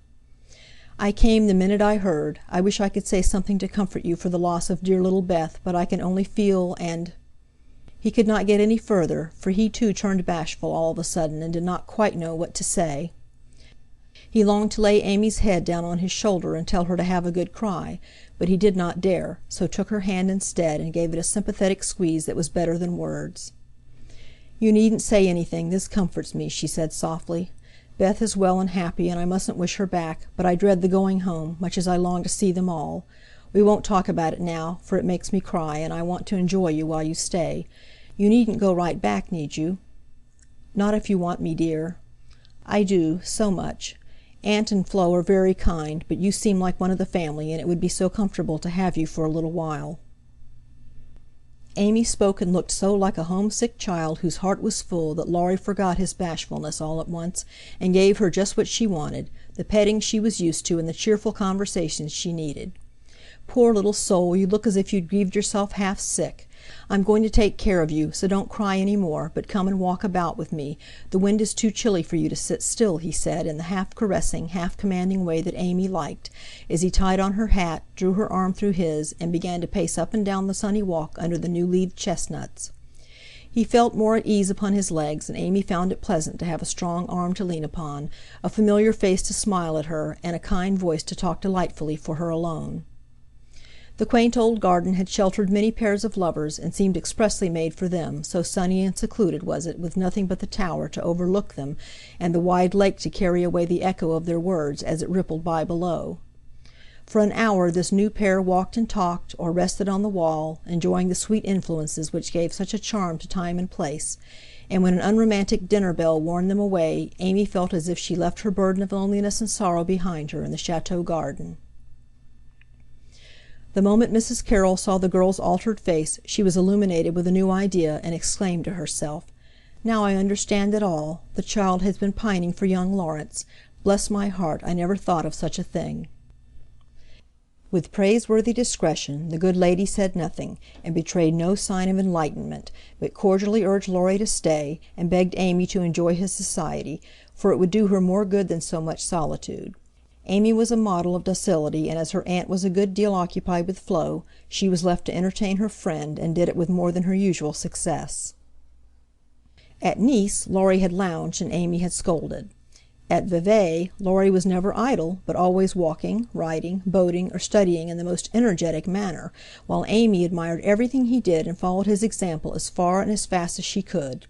He said the change was owing to the climate, and she did not contradict him, being glad of a like excuse for her own recovered health and spirits. The invigorating air did them both good, and much exercise worked wholesome changes in minds as well as bodies. They seemed to get clearer views of life and duty up there among the everlasting hills. The fresh winds blew away desponding doubts, delusive fancies, and moody mists. The warm spring sunshine brought out all sorts of aspiring ideas, tender hopes, and happy thoughts. The lake seemed to wash away the troubles of the past, and the grand old mountains to look benignly down upon them, saying, "Little children, love one another." In spite of the new sorrow, it was a very happy time, so happy that Laurie could not bear to disturb it by a word. It took him a little while to recover from his surprise at the cure of his first, and, as he firmly believed, his last and only love. He consoled himself for the seeming disloyalty by the thought that Joe's sister was almost the same as Joe's self, and the conviction that it would have been impossible to love any other woman but Amy so soon and so well. His first wooing had been of the tempestuous order, and he looked back upon it as if through a long vista of years with a feeling of compassion blended with regret. He was not ashamed of it, but put it away as one of the bitter-sweet experiences of his life, for which he could be grateful when the pain was over. His second wooing, he resolved, should be as calm and simple as possible. There was no need of having a scene, hardly any need of telling Amy that he loved her. She knew it without words, and had given him his answer long ago. It all came about so naturally that no one could complain, and he knew that everybody would be pleased, even Joe. But when our first little passion has been crushed, we are apt to be wary and slow in making a second trial. So Laurie let the days pass, enjoying every hour, and leaving to chance the utterance of the word that would put an end to the first and sweetest part of his new romance. He had rather imagined that the denouement would take place in the chateau garden by moonlight, and in the most graceful and decorous manner. But it turned out exactly the reverse, for the matter was settled on the lake at noonday in a few blunt words. They had been floating about all the morning from gloomy St. Gingolph to sunny Montreux, with the Alps of Savoy on one side, Mont St. Bernard and the Dent du Midi on the other, pretty Vevey in the valley, and Lausanne upon the hill beyond, a cloudless blue sky overhead, and the bluer lake below, dotted with the picturesque boats that looked like white-winged gulls. They had been talking of Bonivard as they glided past Chalons, and of Rousseau as they looked up at Clarens, where he wrote his Heloise. Neither had read it, but they knew it was a love story, and each privately wondered if it was half as interesting as their own. Amy had been dabbling her hand in the water during the little pause that fell between them, and when she looked up, Laurie was leaning on his oars, with an expression in his eyes that made her say hastily, merely for the sake of saying something, "You must be tired. Rest a little and let me row. It will do me good, for since you came I have been altogether lazy and luxurious." "I'm not tired, but you may take an oar if you like. There's room enough, though I have to sit nearly in the middle, else the boat won't trim," returned Laurie, as if he rather liked the arrangement. Feeling that she had not mended matters much, Amy took the offered third of a seat, shook her hair over her face, and accepted an oar. She rowed as well as she did many other things, and though she used both hands and Laurie but one, the oars kept time and the boat went smoothly through the water. "How well we pull together, don't we?" said Amy, who objected to silence just then. "So well that I wish we might always pull in the same boat. Will you, Amy?" very tenderly. "Yes, Laurie," very low. Then they both stopped rowing, and unconsciously added a pretty little tableau of human love and happiness to the dissolving views reflected in the lake. End of Chapter 41. Chapter 42. It was easy to promise self-abnegation when self was wrapped up in another, and heart and soul were purified by a sweet example. But when the helpful voice was silent, the daily lesson over, the beloved presence gone, and nothing remained but loneliness and grief, then Jo found her promise very hard to keep. How could she comfort father and mother when her own heart ached with a ceaseless longing for her sister? How could she make the house cheerful when all its light and warmth and beauty seemed to have deserted it when Beth left the old home for the new? And where in all the world could she find some useful, happy work to do that would take the place of the loving service which had been its own reward? She tried in a blind, hopeless way to do her duty, secretly rebelling against it all the while, for it seemed unjust that her few joys should have lessened, her burdens made heavier, and life get harder and harder as she toiled along. Some people seemed to get all sunshine, and some all shadow. It was not fair, for she tried more than Amy to be good, and never got any reward, only disappointment, trouble, and hard work. Poor Jo! These were dark days to her, for something like despair came over her when she thought of spending all her life in that quiet house, devoted to humdrum cares, a few small pleasures, and the duty that never seemed to grow any easier. "I can't do it. I wasn't meant for a life like this, and I know I shall break away and do something desperate if somebody doesn't come along and help me," she said to herself, when her first efforts failed, and she fell into the moody, miserable state of mind which often comes when strong wills have to yield to the inevitable. But someone did come and help her, though Jo did not recognize her good angels at once, because they wore familiar shapes and used the simple spells best fitted to born humanity. Often she started up at night, thinking Beth called her, and when the sight of the little empty bed made her cry with the bitter cry of unsubmissive sorrow, "Oh, Beth, come back, come back!" she did not stretch out her yearning arms in vain.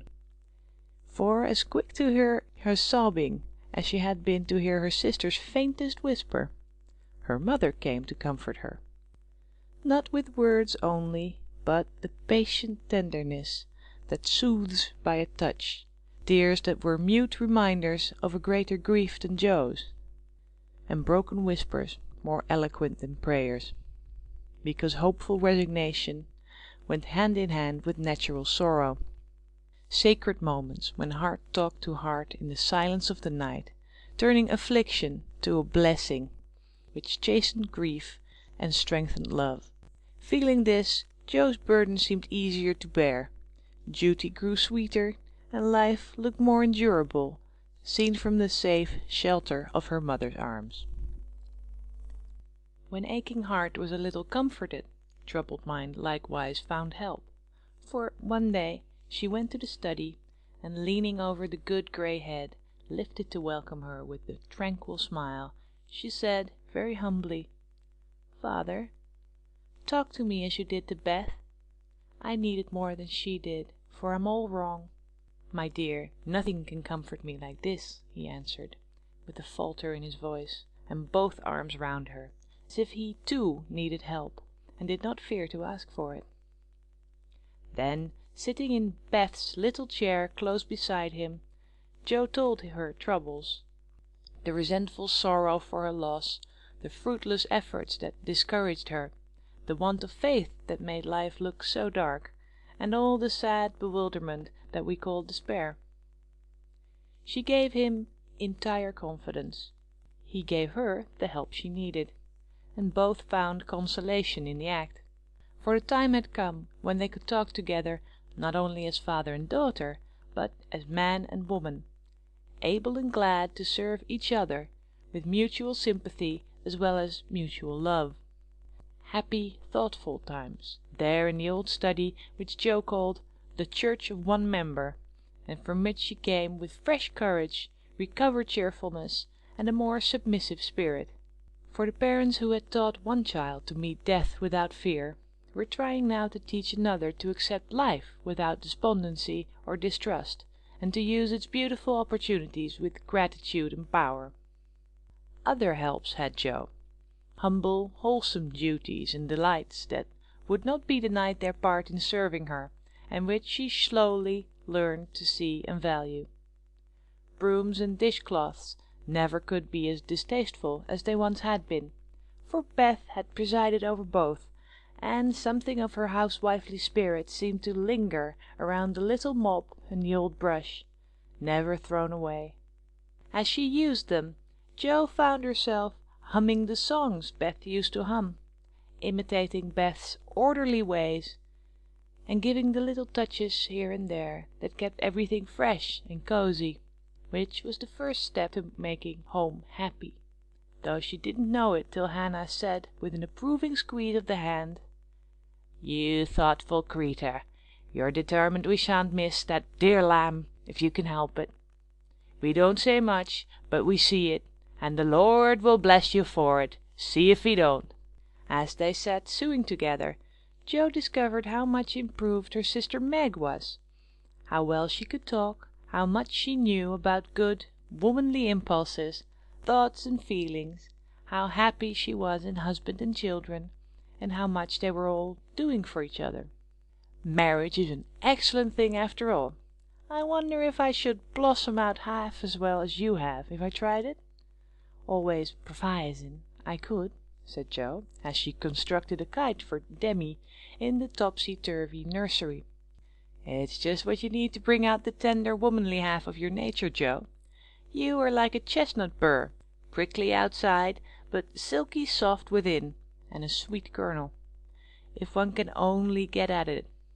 Love will make you show your heart one day, and then the rough burr will fall off. Frost opens chestnut burrs, ma'am, and it takes a good shake to bring them down. Boys go nutting, and I don't care to be bagged by them, returned Jo, pasting away at the kite which no wind that blows would ever carry up, for Daisy had tied herself on as a bob.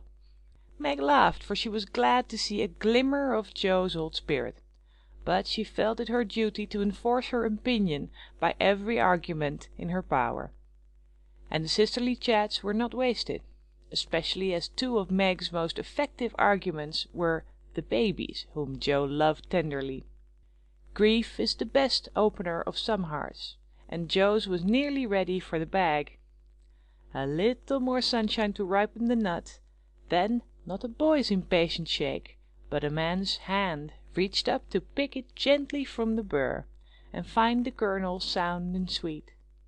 If she suspected this, she would have shut up tight, and been more prickly than ever. Fortunately she wasn't thinking about herself, so when the time came, down she dropped. Now if she had been the heroine of a moral story-book, she ought at this period of her life to have become quite saintly, renounced the world, and gone about doing good in a mortified bonnet, with tracts in her pocket. But, you see, Jo wasn't a heroine. She was only a struggling human girl like hundreds of others, and she just acted out her nature, being sad, cross, listless, or energetic as the mood suggested. It's highly virtuous to say we'll be good, but we can't do it all at once, and it takes a long pull, a strong pull, and a pull altogether before some of us even get our feet set in the right way. Jo had got so far. She was learning to do her duty, and to feel unhappy if she did not. But to do it cheerfully, that was another thing. She had often said she wanted to do something splendid, no matter how hard, and now she had her wish, for what could be more beautiful than to devote her life to father and mother, trying to make home as happy to them as they had to her, and if difficulties were necessary to increase the splendor of the effort, what could be harder for a restless, ambitious girl than to give up her own hopes, plans, and desires, and cheerfully live for others? Providence had taken her at her word. Here was a task, not what she expected, but better, because self had no part in it. Now, how could she do it? She decided that she would try, and in her first attempt she found the helps I have suggested. Still another was given her, and she took it, not as a reward, but as a comfort, as Christian took the refreshment afforded by the little arbor where he rested as he climbed the hill called Difficulty. "Why don't you write? That always used to make you happy," said her mother once, when the desponding fit overshadowed Jo. "I've no heart to write, and if I had, nobody cares for my things." "Well, we do. Write something for us, and never mind the rest of the world. Try it, dear. I'm sure it would do you good, and please us very much." "Don't believe I can." But Jo got out her desk and began to overhaul her half-finished manuscripts. An hour afterward her mother peeped in, and there she was, scratching away, with her black pinafore on, and an absorbed expression, which caused Mrs. March to smile and slip away, well pleased with the success of her suggestion. Jo never knew how it happened, but something got into that story that went straight to the hearts of those who read it, for when her family had laughed and cried over it, her father sent it, much against her will, to one of the popular magazines, and to her utter surprise it was not only paid for, but others requested. Letters from several persons, whose praise was honor, followed the appearance of the little story. Newspapers copied it, and strangers as well as friends admired it.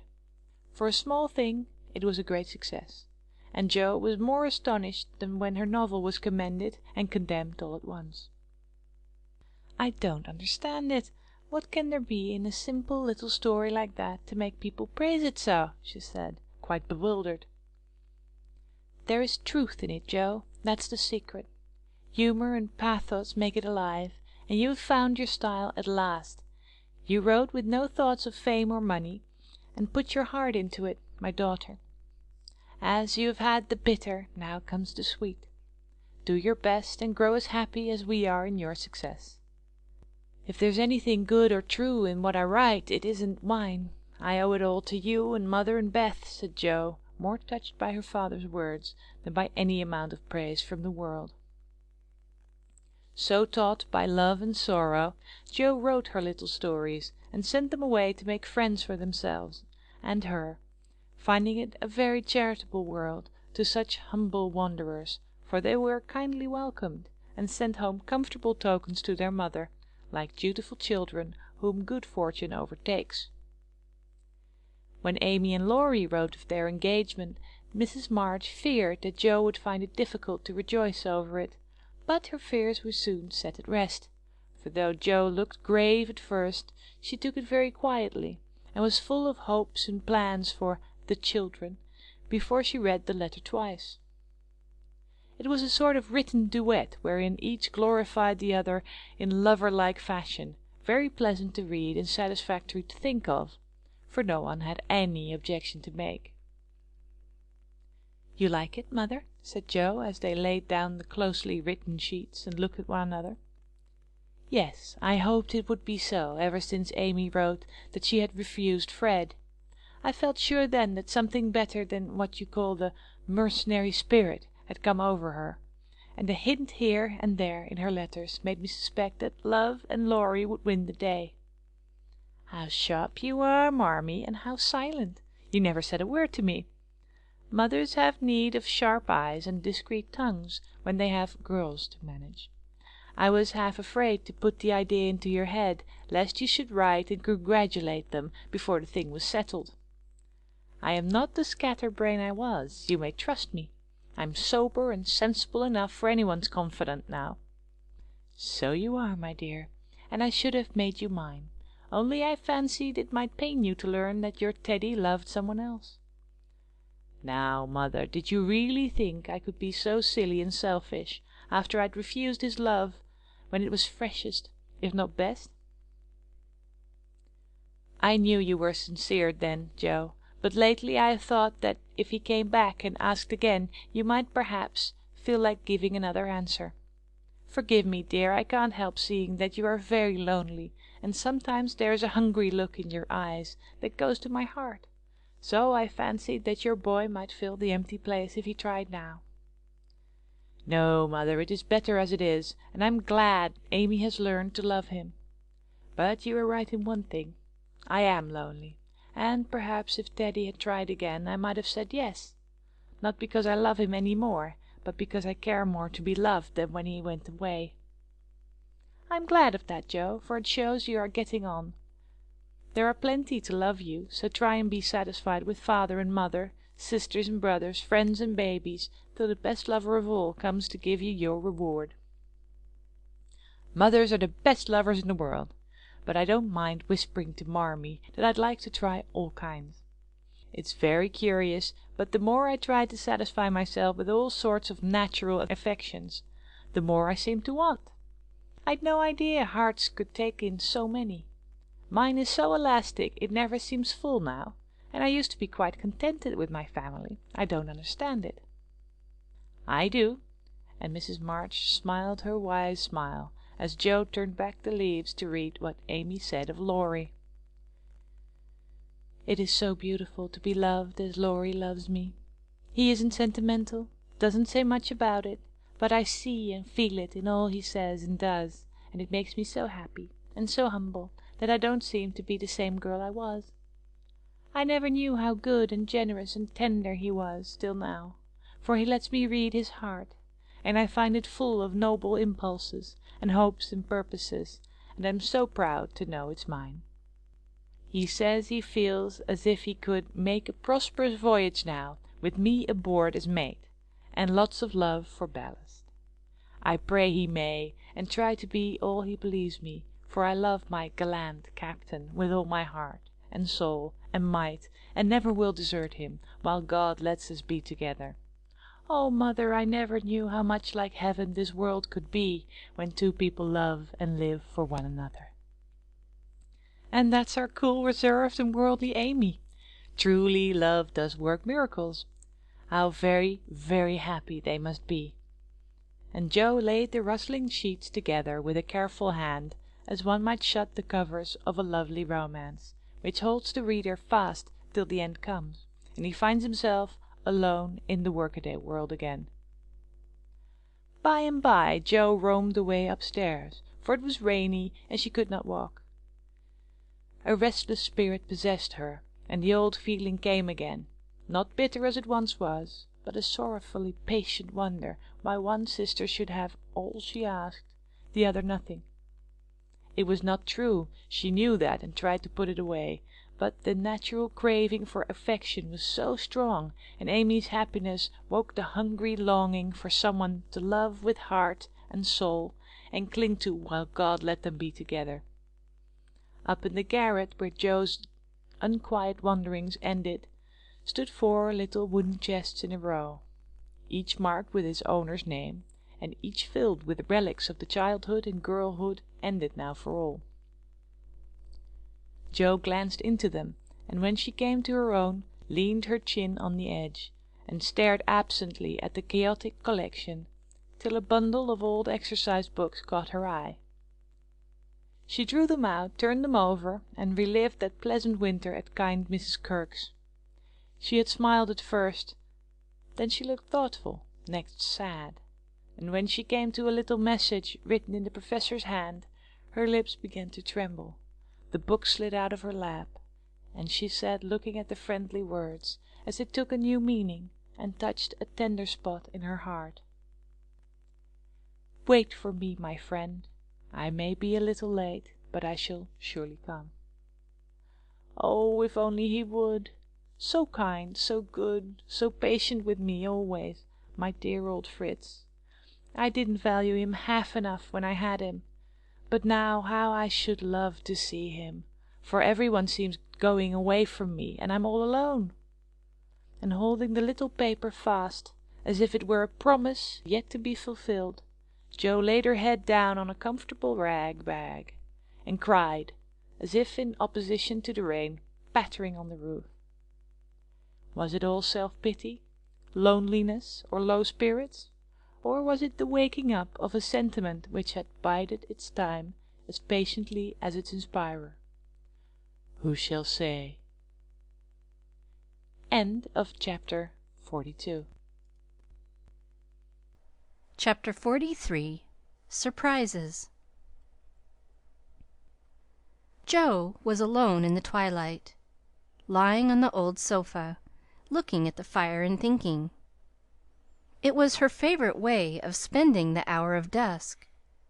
No one disturbed her, and she used to lie there on Beth's little red pillow, planning stories, dreaming dreams, or thinking tender thoughts of the sister who never seemed far away. Her face looked tired, grave, and rather sad, for tomorrow was her birthday, and she was thinking how fast the years went by, how old she was getting, and how little she seemed to have accomplished. Almost 25, and nothing to show for it. Jo was mistaken in that. There was a good deal to show, and by she saw and was grateful for it. An old maid, that's what I'm to be. A literary spinster, with a pen for a spouse, a family for children, and 20 years hence a morsel of fame, perhaps, when, like poor Johnson, I'm old and can't enjoy it, solitary and can't share it, independent and don't need it.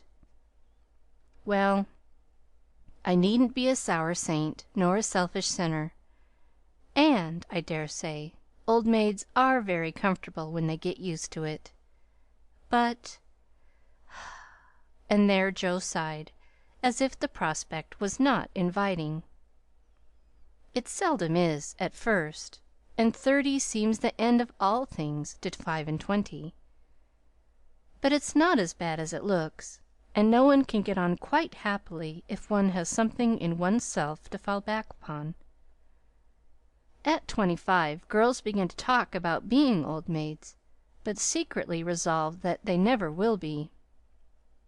At 30, they say nothing about it, but quietly accept the fact, and, if sensible, console themselves by remembering that they have 20 more useful, happy years in which they may be learning to grow old gracefully. Don't laugh at the spinsters, dear girls, for often very tender, tragic romances are hidden away in the hearts that beat so quietly under the sober gowns, and many silent sacrifices of youth, health, ambition, love itself, make the faded faces beautiful in God's sight.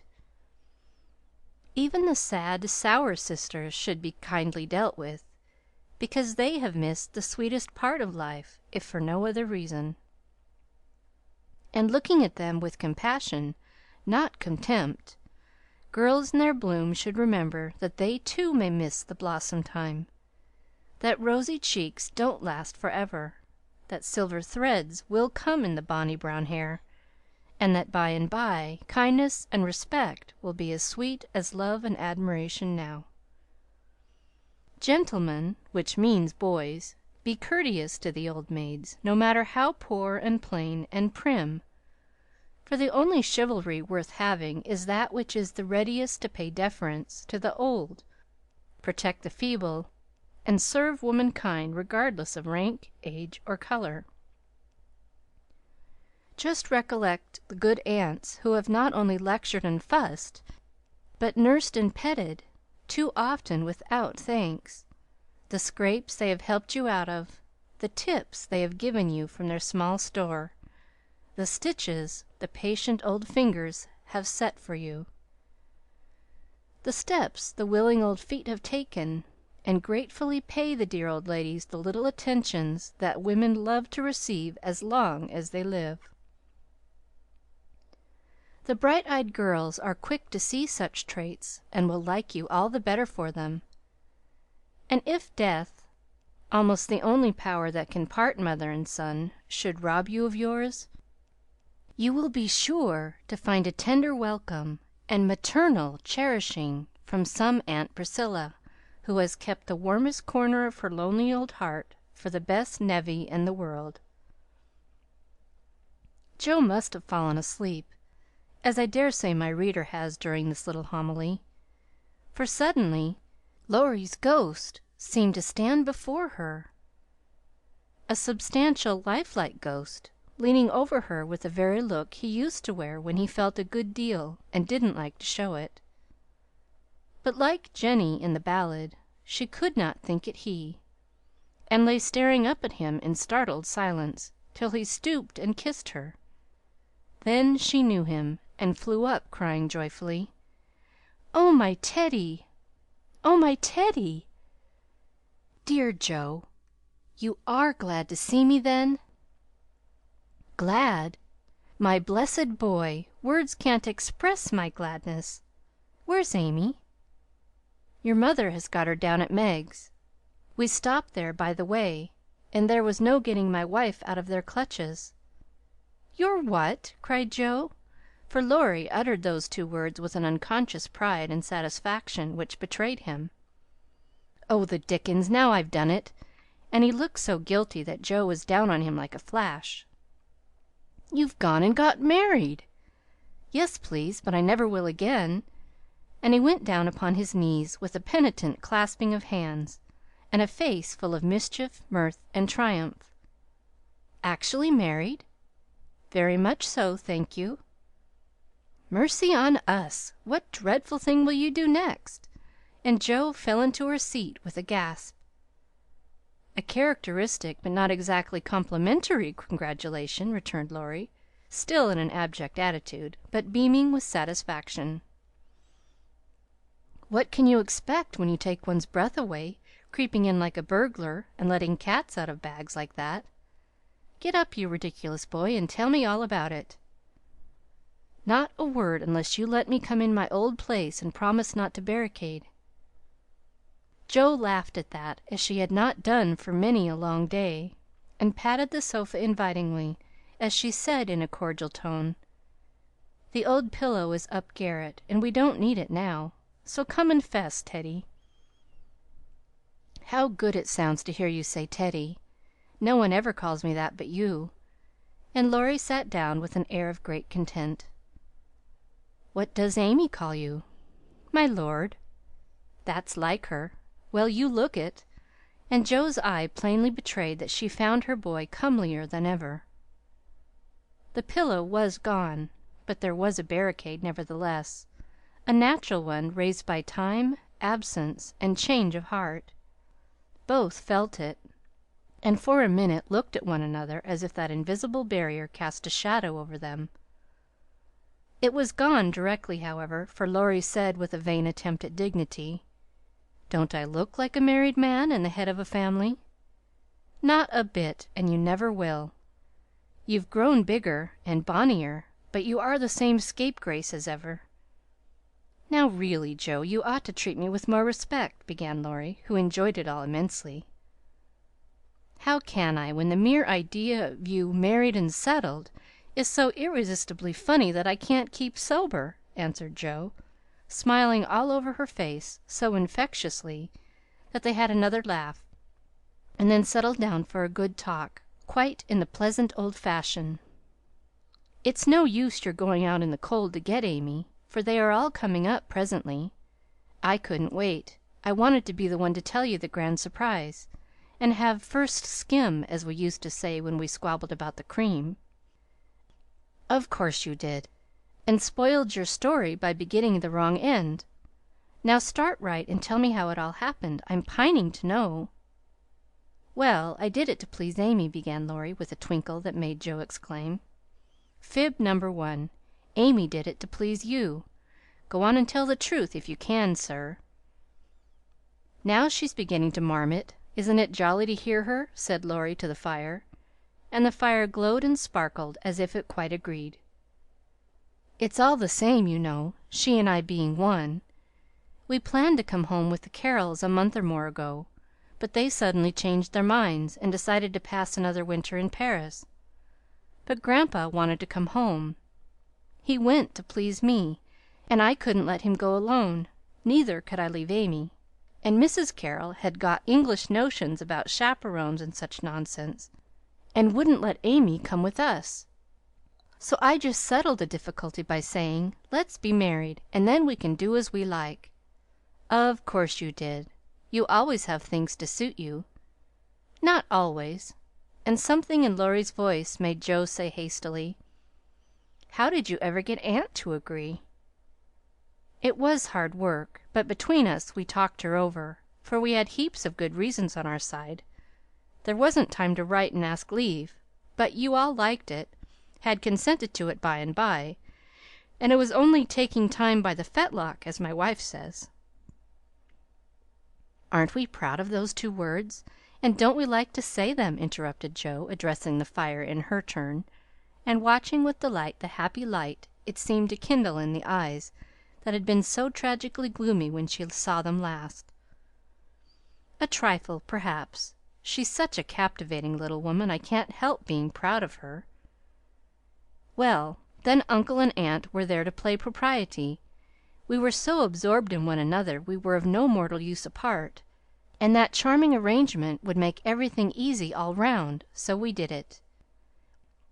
"When, where, how?" asked Joe, in a fever of feminine interest and curiosity, for she could not realize it a particle. "6 weeks ago, at the American Consul's in Paris. A very quiet wedding, of course, for even in our happiness we didn't forget dear little Beth." Joe put her hand in his as he said that, and Laurie gently smoothed the little red pillow, which he remembered well. "Why didn't you let us know afterward?" asked Joe in a quieter tone, when they had sat quite still a minute. "We wanted to surprise you. We thought we were coming directly home at first, but the dear old gentleman, as soon as we were married, found he couldn't be ready under a month at least, and sent us off to spend our honeymoon wherever we liked. Amy had once called Valrosa a regular honeymoon home, so we went there, and were as happy as people are but once in their lives. My faith, wasn't it love among the roses?" Laurie seemed to forget Joe for a minute, and Joe was glad of it, for the fact that he told her these things so freely and so naturally assured her that he had quite forgiven and forgotten. She tried to draw away her hand, but as if he guessed the thought that prompted the half involuntary impulse, Laurie held it fast, and said, with a manly gravity she had never seen in him before, "Joe, dear, I want to say one thing, and then we'll put it by forever. As I told you in my letter, when I wrote that Amy had been so kind to me, I never shall stop loving you, but the love is altered, and I have learned to see that it is better as it is. Amy and you changed places in my heart, that's all. I think it was meant to be so, and would have come about naturally if I had waited, as you tried to make me, but I never could be patient, and so I got a heartache. I was a boy then, headstrong and violent, and it took a hard lesson to show me my mistake, for it was one, Joe, as you said, and I found it out after making a fool of myself. Upon my word, I was so tumbled up in my mind at one time that I didn't know which I loved best, you or Amy, and tried to love you both alike, but I couldn't, and when I saw her in Switzerland everything seemed to clear up all at once. You both got into your right places, and I felt sure that it was well off with the old love before it was on with the new, that I could honestly share my heart between sister Joe and wife Amy, and love them dearly. Will you believe it and go back to the happy old times when we first knew one another?" "I'll believe it with all my heart. But, Teddy, we never can be boy and girl again. The happy old times can't come back, and we mustn't expect it. We are man and woman now, with sober work to do, for playtime is over, and we must give up frolicking. I'm sure you feel this. I see the change in you, and you'll find it in me. I shall miss my boy, but I shall love the man as much, and admire him more, because he means to be what I hoped he would. We can't be little playmates any longer, but we will be brother and sister, to love and help one another all our lives, won't we, Laurie?" He did not say a word, but took the hand she offered him, and laid his face down on it for a minute, feeling that out of the grave of a boyish passion there had risen a beautiful, strong friendship to bless them both. Presently Joe said cheerfully, for she didn't want the coming home to be a sad one, "I can't make it true that you children are really married and going to set up housekeeping. Why, it seems only yesterday that I was buttoning Amy's pinafore and pulling your hair when you teased. Mercy me, how time does fly!" "As one of the children is older than yourself, you needn't talk so like a grandma. I flatter myself I'm a gentleman growed, as Peggotty said of David, and when you see Amy you'll find her rather a precocious infant," said Laurie, looking amused at her maternal air. "You may be a little older in years, but I'm ever so much older in feeling, Teddy. Women always are, and this last year has been such a hard one that I feel 40. Poor Joe! We left you to bear it alone, while we went pleasuring. You are older. Here's a line and there's another.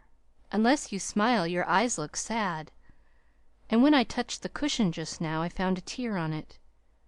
You've had a great deal to bear, and had to bear it all alone. What a selfish beast I've been!" And Laurie pulled his own hair with a remorseful look. But Joe only turned over the traitorous pillow and answered, in a tone which she tried to make more cheerful, "No, I had father and mother to help me, and the dear babies to comfort me, and the thought that you and Amy were safe and happy to make the troubles here easier to bear. I am lonely sometimes, but I dare say it's good for me, and—" "You never shall be again," broke in Laurie, putting his arm about her, as if to fence out every human ill. "Amy and I can't get on without you, so you must come and teach the children to keep house, and go halves in everything, just as we used to do, and let us pet you, and all be blissfully happy and friendly together. If I shouldn't be in the way, it would be very pleasant. I begin to feel quite young already, for somehow all my troubles seemed to fly away when you came. You always were a comfort, Teddy." And Joe leaned her head on his shoulder just as she did years ago when Beth lay ill and Laurie told her to hold on to him. He looked down at her, wondering if she remembered the time, but Joe was smiling to herself as if in truth her troubles had all vanished at his coming. "You were the same Joe still, dropping tears about one minute and laughing the next. You look a little wicked now. What is it, Grandma?" "I was wondering how you and Amy get on together. Like angels." "Yes, of course, but which rules?" "I don't mind telling you that she does now. At least, I let her think so. It pleases her, you know. By and by we shall take turns, for marriage, they say, halves one's rights and doubles one's duties. You'll go on as you begin, and Amy will rule you all the days of your life. Well, she does it so imperceptibly that I don't think I shall mind much. She is the sort of woman who knows how to rule well. In fact, I rather like it, for she winds one round her finger as softly and prettily as a skein of silk, and makes you feel as if she was doing you a favor all the while. That ever I should live to see you a hen-pecked husband and enjoying it!" cried Joe with uplifted hands.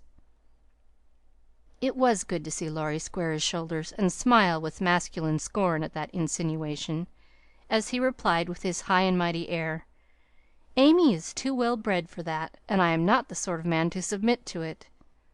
My wife and I respect ourselves and one another too much ever to tyrannize or quarrel." Joe liked that, and thought the new dignity very becoming; but the boy seemed changing very fast into the man, and regret mingled with her pleasure. "I am sure of that. Amy and you never did quarrel as we used to.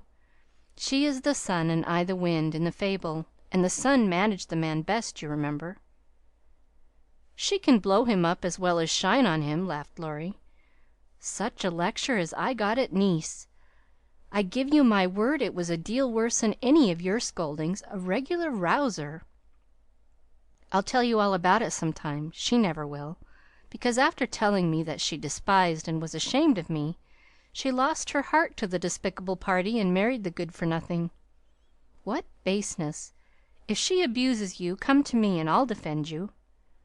"I look as if I needed it, don't I?" said Laurie, getting up and striking an attitude which suddenly changed from the imposing to the rapturous, as Amy's voice was heard calling, "Where is she? Where's my dear old Joe?" In trooped the whole family, and every one was hugged and kissed all over again, and after several vain attempts, the three wanderers were set down to be looked at and exulted over. Mr. Lawrence, hale and hearty as ever, was quite as much improved as the others by his foreign tour, for the crustiness seemed to be nearly gone, and the old-fashioned courtliness had received a polish which made it kindlier than ever. It was good to see him beam at "my children," as he called the young pair.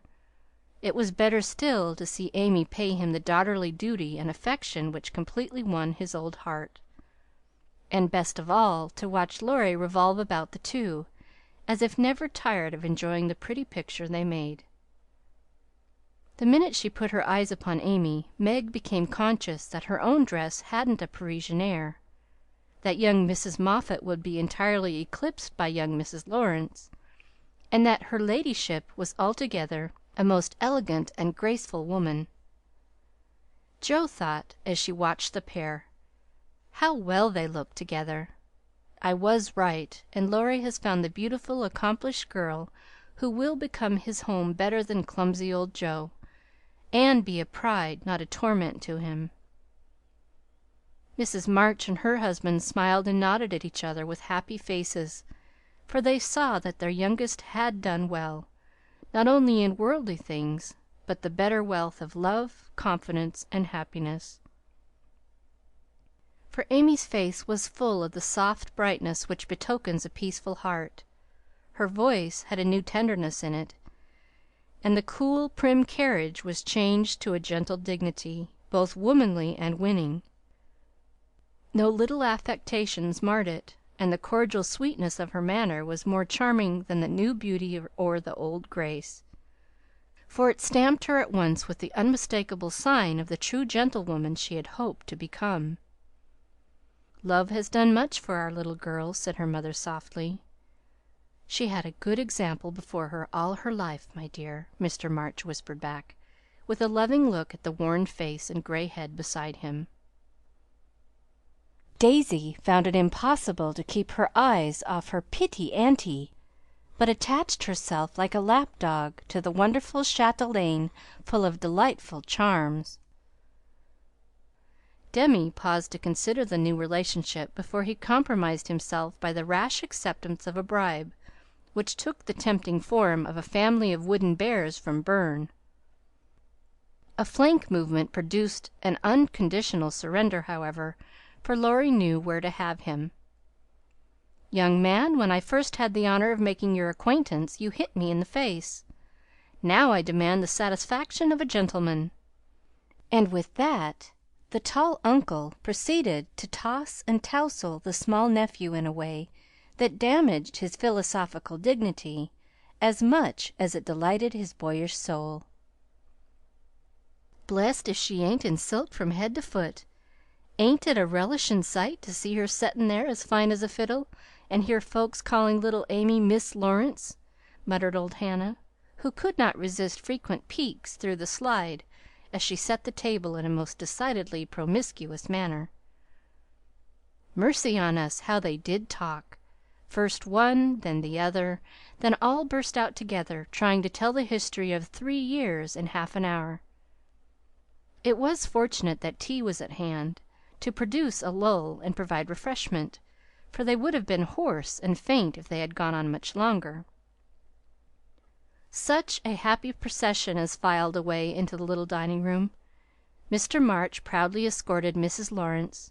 Mrs. March as proudly leaned on the arm of "my son."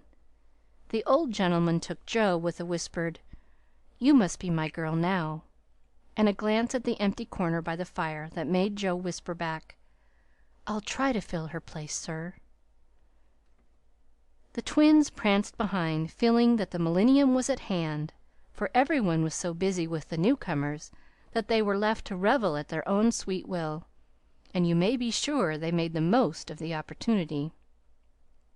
Didn't they steal sips of tea, stuff gingerbread ad libitum, get a hot biscuit apiece, and, as a crowning trespass, didn't they each whisk a captivating little tart into their tiny pockets, there to stick and crumble treacherously, teaching them that both human nature and a pastry are frail? Burdened with the guilty consciences of the sequestered tarts, and fearing that Dodo's sharp eyes would pierce the thin disguise of cambric and merino which hid their booty, the little sinners attached themselves to "Dran'pa," who hadn't his spectacles on. Amy, who was handed about like refreshments, returned to the parlor on Father Lawrence's arm. The others paired off as before, and this arrangement left Jo companionless. She did not mind it at the minute, for she lingered to answer Hannah's eager inquiry, "Will Miss Amy ride in the coop, and use all them lovely silver dishes that's stored away over yonder?" "Shouldn't wonder if she drove 6 white horses, ate off gold plate, and wore diamonds and point lace every day. Teddy thinks nothing too grand for her," returned Jo, with infinite satisfaction. "No more there is. Will you have hash or fish balls for breakfast?" asked Hannah, who wisely mingled poetry and prose. "I don't care," and Jo shut the door, feeling that food was an uncongenial topic just then. She stood a minute looking at the party vanishing above, and as Demi's short plaid legs toiled up the last stair, a sudden sense of loneliness came over her so strongly that she looked about her with dim eyes, as if to find something to lean upon, for even Teddy had deserted her. If she had known what birthday gift was coming every minute nearer and nearer, she would not have said to herself, "I'll weep a little weep when I go to bed. It won't do to be dismal now." Then she drew her hand over her eyes, for one of her boyish habits was never to know where her handkerchief was, and had just managed to call up a smile when there came a knock at the porch door. She opened with hospitable haste, and started as if another ghost had come to surprise her, for there stood a tall, bearded gentleman beaming on her from the darkness like a midnight sun. "Oh, Mr. Bear, I'm so glad to see you!" cried Jo, with a clutch, as if she feared the night would swallow him up before she could get him in. "And I to see Miss Marsh! But no, you have a party," and the Professor paused as the sound of voices and the tap of dancing feet came down to them. "No, we haven't, only the family. My sister and friends have just come home, and we are all very happy. Come in and make one of us."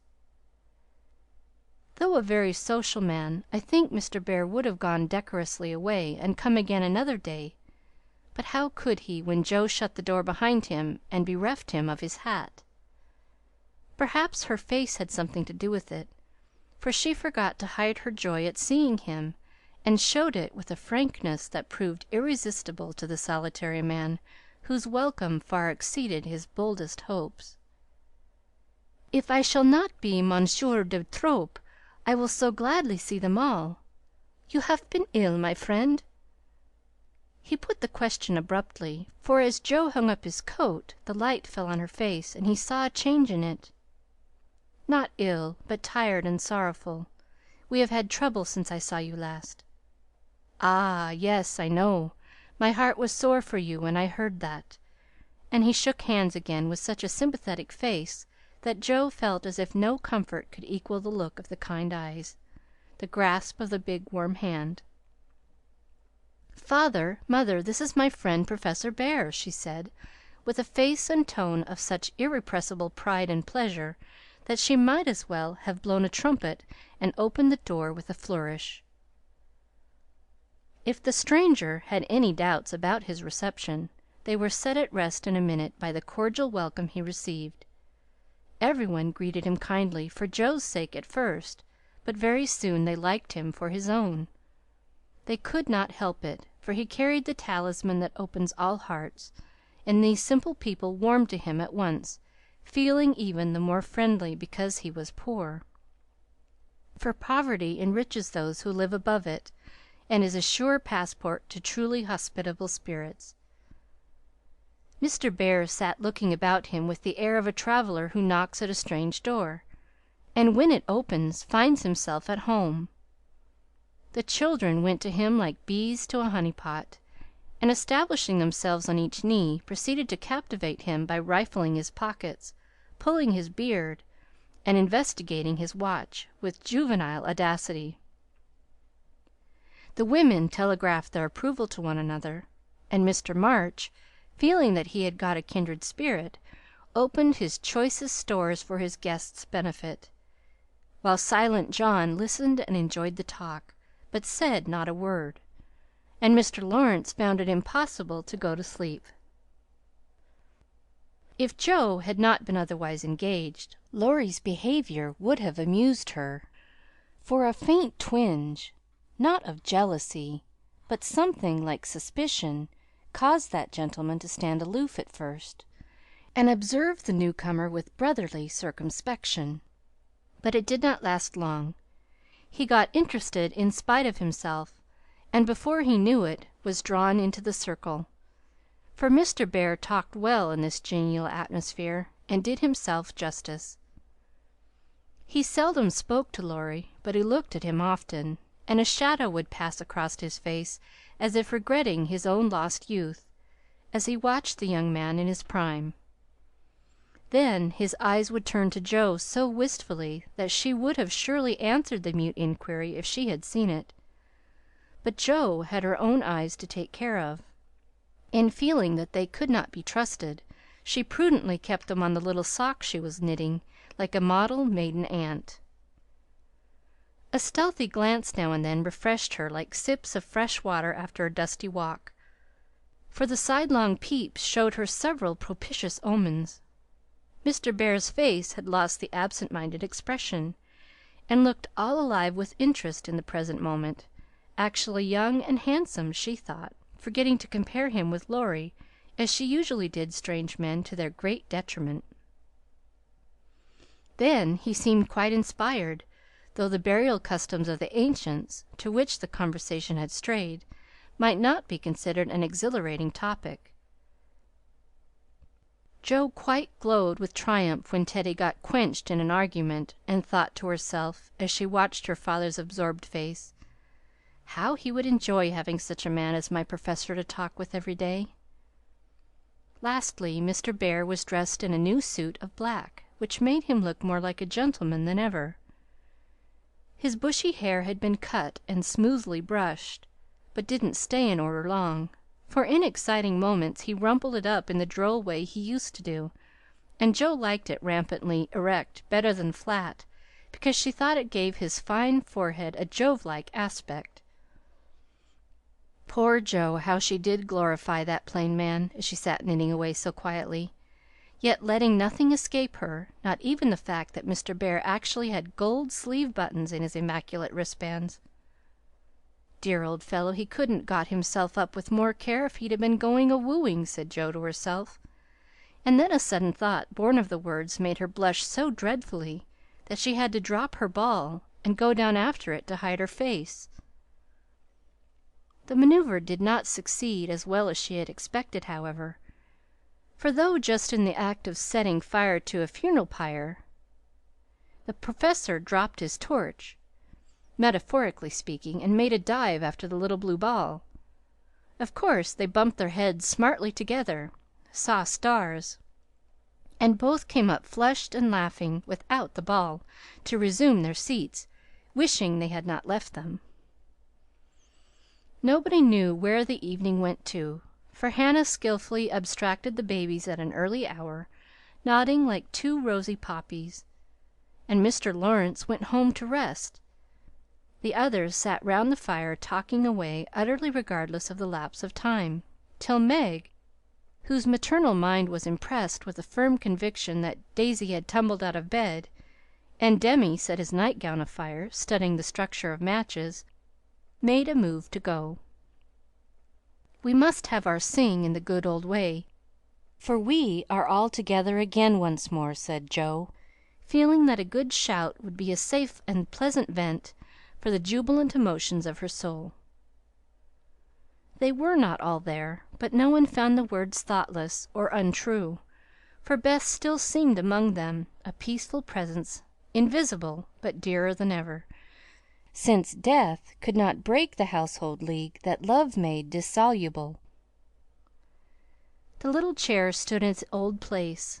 The tidy basket, with the bit of work she left unfinished when the needle grew so heavy, was still on its accustomed shelf.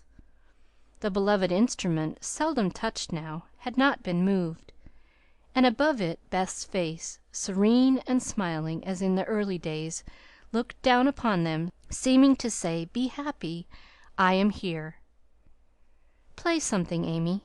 Let them hear how much you have improved," said Laurie, with a pardonable pride in his promising pupil. But Amy whispered with full eyes, as she twirled the faded stool, "Not to night, dear. I can't show off to night." But she did show something better than brilliancy or skill, for she sang Beth's songs with a tender music in her voice which the best master could not have taught, and touched the listeners' hearts with a sweeter power than any other inspiration could have given her. The room was very still when the clear voice failed suddenly at the last line of Beth's favorite hymn. It was hard to say, "Earth hath no sorrow that heaven cannot heal," and Amy leaned against her husband, who stood behind her, feeling that her welcome home was not quite perfect without Beth's kiss. "Now we must finish with Mignon's song, for Mr. Bear sings that," said Joe, before the pause grew painful; and Mr. Bear cleared his throat with a gratified "Ahem!" as he stepped into the corner where Joe stood, saying, "You will sing it with me. We go excellently well together." A pleasing fiction, by the way, for Joe had no more idea of music than a grasshopper; but she would have consented if he had proposed to sing a whole opera and warbled away, blissfully regardless of time and tune. It didn't much matter, for Mr. Bear sang like a true German, heartily and well, and Joe soon subsided into a subdued hum, that she might listen to the mellow voice that seemed to sing for her alone. "Know'st thou the land where the citron blooms?" used to be the Professor's favorite line, for Das Land meant Germany to him; but now he seemed to dwell with peculiar warmth and melody upon the words, "There, oh there might I with thee, O my beloved, go." And one listener was so thrilled by the tender invitation that she longed to say she did know the land, and would joyfully depart thither whenever he liked. The song was considered a great success, and the singer retired covered with laurels.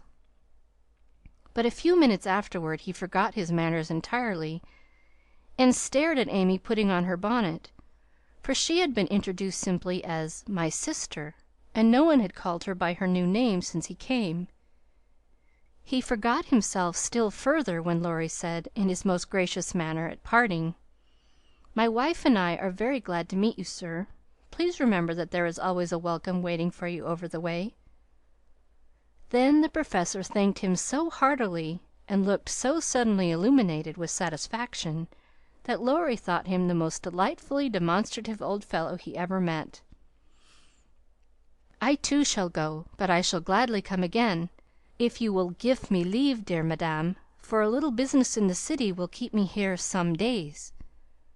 He spoke to Mrs. March, but he looked at Joe, and the mother's voice gave as cordial an assent as did the daughter's eyes, for Mrs. March was not so blind to her children's interests as Mrs. Moffat supposed.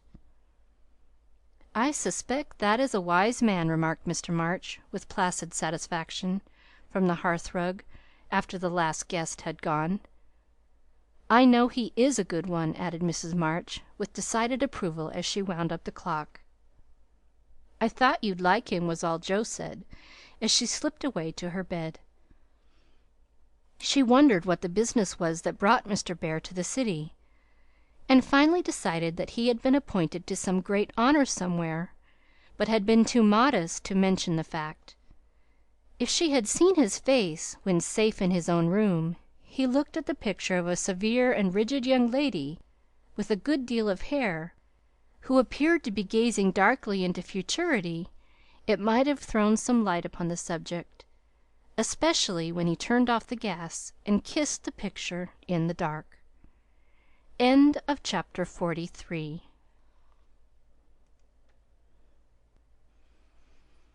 Chapter 44. My Lord and Lady. Please, Madam Mother, could you lend me my wife for half an hour?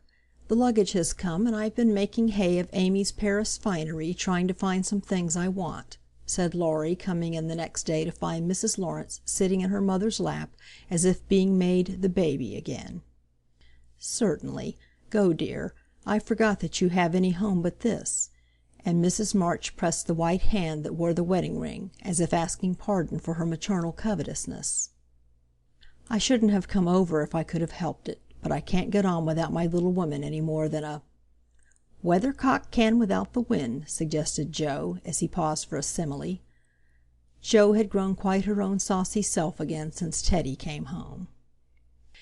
Exactly, for Amy keeps me pointing due west most of the time, with only an occasional whiffle round to the south, and I haven't had an easterly spell since I was married. Don't know anything about the north, but am altogether salubrious and balmy. Hey, my lady? Lovely weather so far. I don't know how long it will last, but I'm not afraid of storms, for I'm learning how to sail my ship. Come home, dear, and I'll find your boot jack. I suppose that's what you are rummaging after among my things. Men are so helpless, Mother, said Amy, with a matronly air which delighted her husband. What are you going to do with yourselves after you get settled? Asked Joe, buttoning Amy's cloak as she used to button her pinafores. We have our plans. We don't mean to say much about them yet, because we are such very new brooms, but we don't intend to be idle. I'm going into business with a devotion that shall delight grandfather, and prove to him that I'm not spoiled. I need something of the sort to keep me steady. I am tired of dawdling, and mean to work like a man. And Amy, what is she going to do? Asked Mrs. March, well pleased at Laurie's decision and the energy with which he spoke. After doing the civil all round, and airing our best bonnet, we shall astonish you by the elegant hospitalities of our mansion, the brilliant society we shall draw about us, and the beneficial influence we shall exert over the world at large. That's about it, isn't it, Madame Récamier? Asked Laurie, with a quizzical look at Amy. Time will show. Come away, impertinence, and don't shock my family by calling me names before their faces, answered Amy, resolving that there should be a home with a good wife in it before she set up a salon as a queen of society. How happy those children seem together, observed Mr. March, finding it difficult to become absorbed in his Aristotle after the young couple had gone. Yes, and I think it will last, added Mrs. March, with the restful expression of a pilot who has brought a ship safely into port. I know it will. Happy Amy, and Joe sighed, then smiled brightly as Professor Bear opened the gate with an impatient push. Later in the evening, when his mind had been set at rest about the boot jack, Laurie said suddenly to his wife, Mrs. Lawrence. My lord. That man intends to marry our Joe.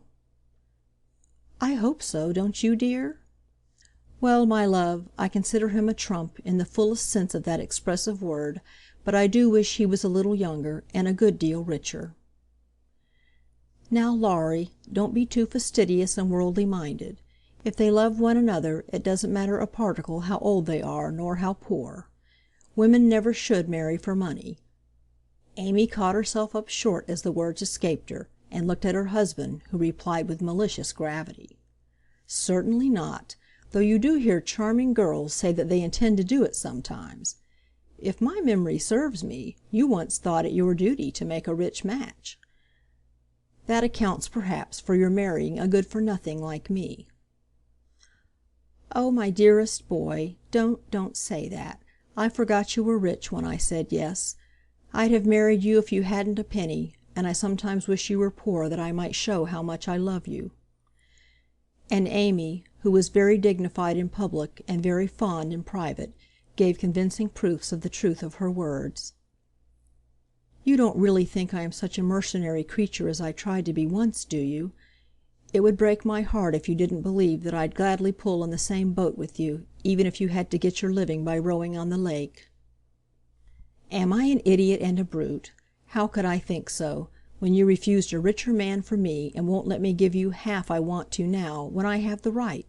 Girls do it every day, poor things, and are taught to think it is their only salvation, but you had better lessons, and though I trembled for you at one time, I was not disappointed, for the daughter was true to the mother's teaching.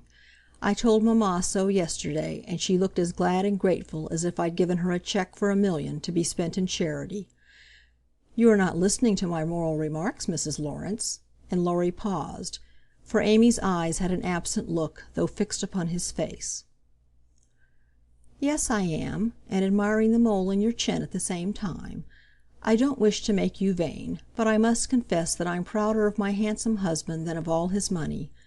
Don't laugh, but your nose is such a comfort to me," and Amy softly caressed the well-cut feature with artistic satisfaction. Laurie had received many compliments in his life, but never one that suited him better, as he plainly showed, though he did laugh at his wife's peculiar taste, while she said slowly, "May I ask you a question, dear?" "Of course you may." "Shall you care if Joe does marry Mr. Bear?" "Oh, that's the trouble, is it? I thought there was something in the dimple that didn't quite suit you. Not being a dog in the manger, but the happiest fellow alive, I assure you I can dance at Joe's wedding with a heart as light as my heels. Do you doubt it, my darling?" Amy looked up at him and was satisfied. Her little jealous fear vanished forever, and she thanked him, with a face full of love and confidence. "I wish we could do something for that capital old professor. Couldn't we invent a rich relation who shall obligingly die out there in Germany and leave him a tidy little fortune?" said Laurie, when they began to pace up and down the long drawing-room, arm in arm, as they were fond of doing in memory of the chateau garden. "Joe would find us out and spoil it all. She is very proud of him, just as he is, and said yesterday that she thought poverty was a beautiful thing." "Bless her dear heart! She won't think so when she has a literary husband, and a dozen little professors and professorins to support. We won't interfere now, but watch our chance, and do them a good turn in spite of themselves. I owe Joe for a part of my education, and she believes in people's paying their honest debts, so I'll get round her in that way. How delightful it is to be able to help others, isn't it? That was always one of my dreams, to have the power of giving freely, and thanks to you the dream has come true." "Ah, we'll do quantities of good, won't we? There's one sort of poverty that I particularly like to help. Out-and-out beggars get taken care of, but poor gentlefolks fare badly, because they won't ask, and people don't dare to offer charity. Yet there are 1,000 ways of helping them, if one only knows how to do it so delicately that it does not offend. I must say, I like to serve a decayed gentleman better than a blarneying beggar. I suppose it's wrong, but I do, though it is harder." "Because it takes a gentleman to do it," added the other member of the Domestic Admiration Society. "Thank you. I'm afraid I don't deserve that pretty compliment. But I was going to say that while I was dawdling about abroad, I saw a good many talented young fellows making all sorts of sacrifices and enduring real hardships that they might realize their dreams.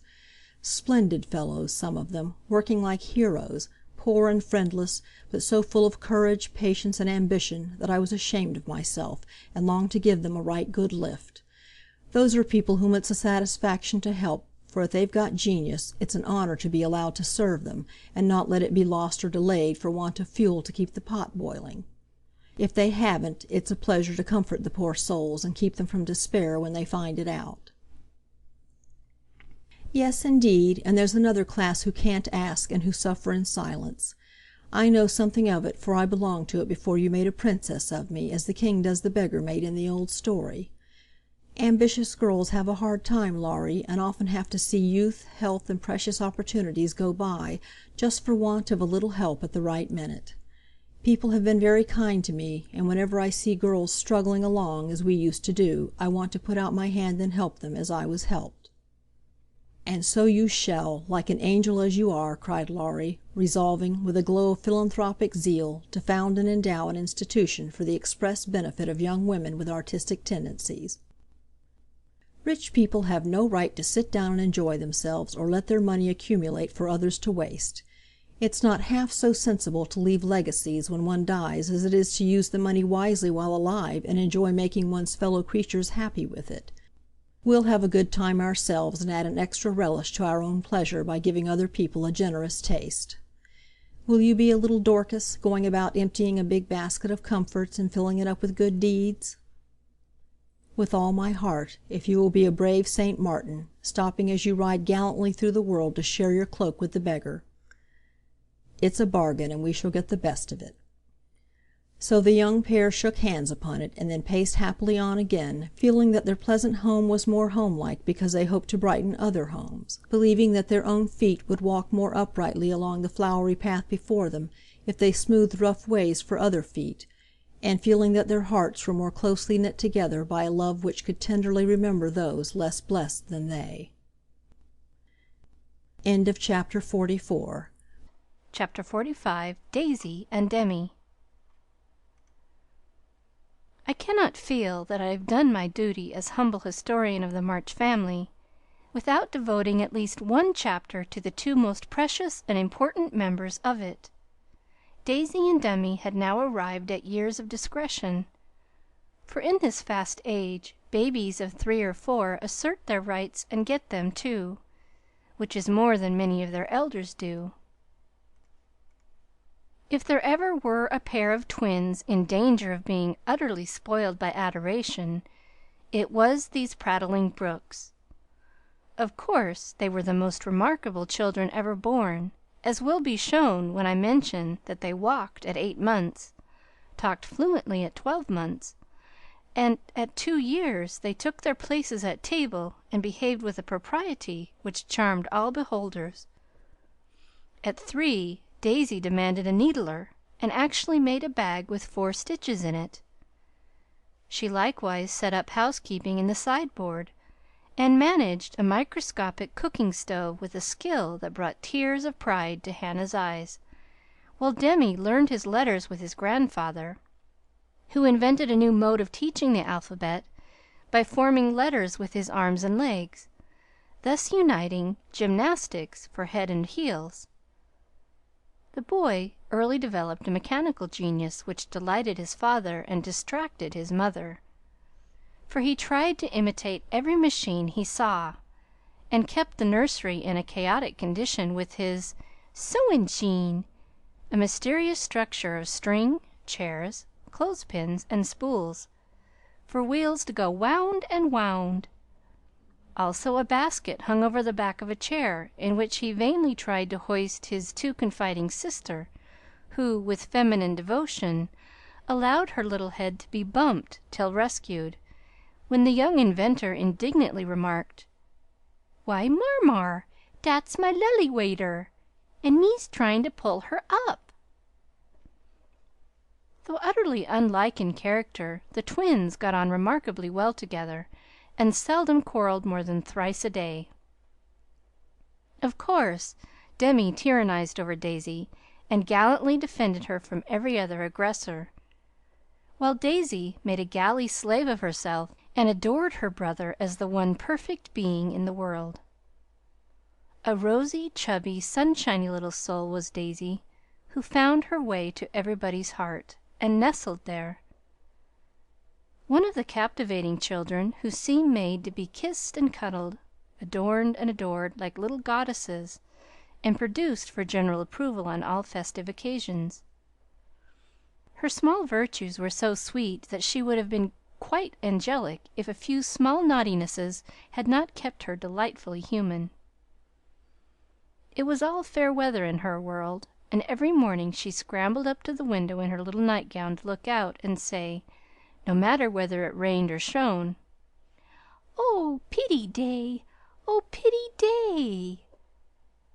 Every one was a friend, and she offered kisses to a stranger so confidingly that the most inveterate bachelor relented, and baby lovers became faithful worshippers.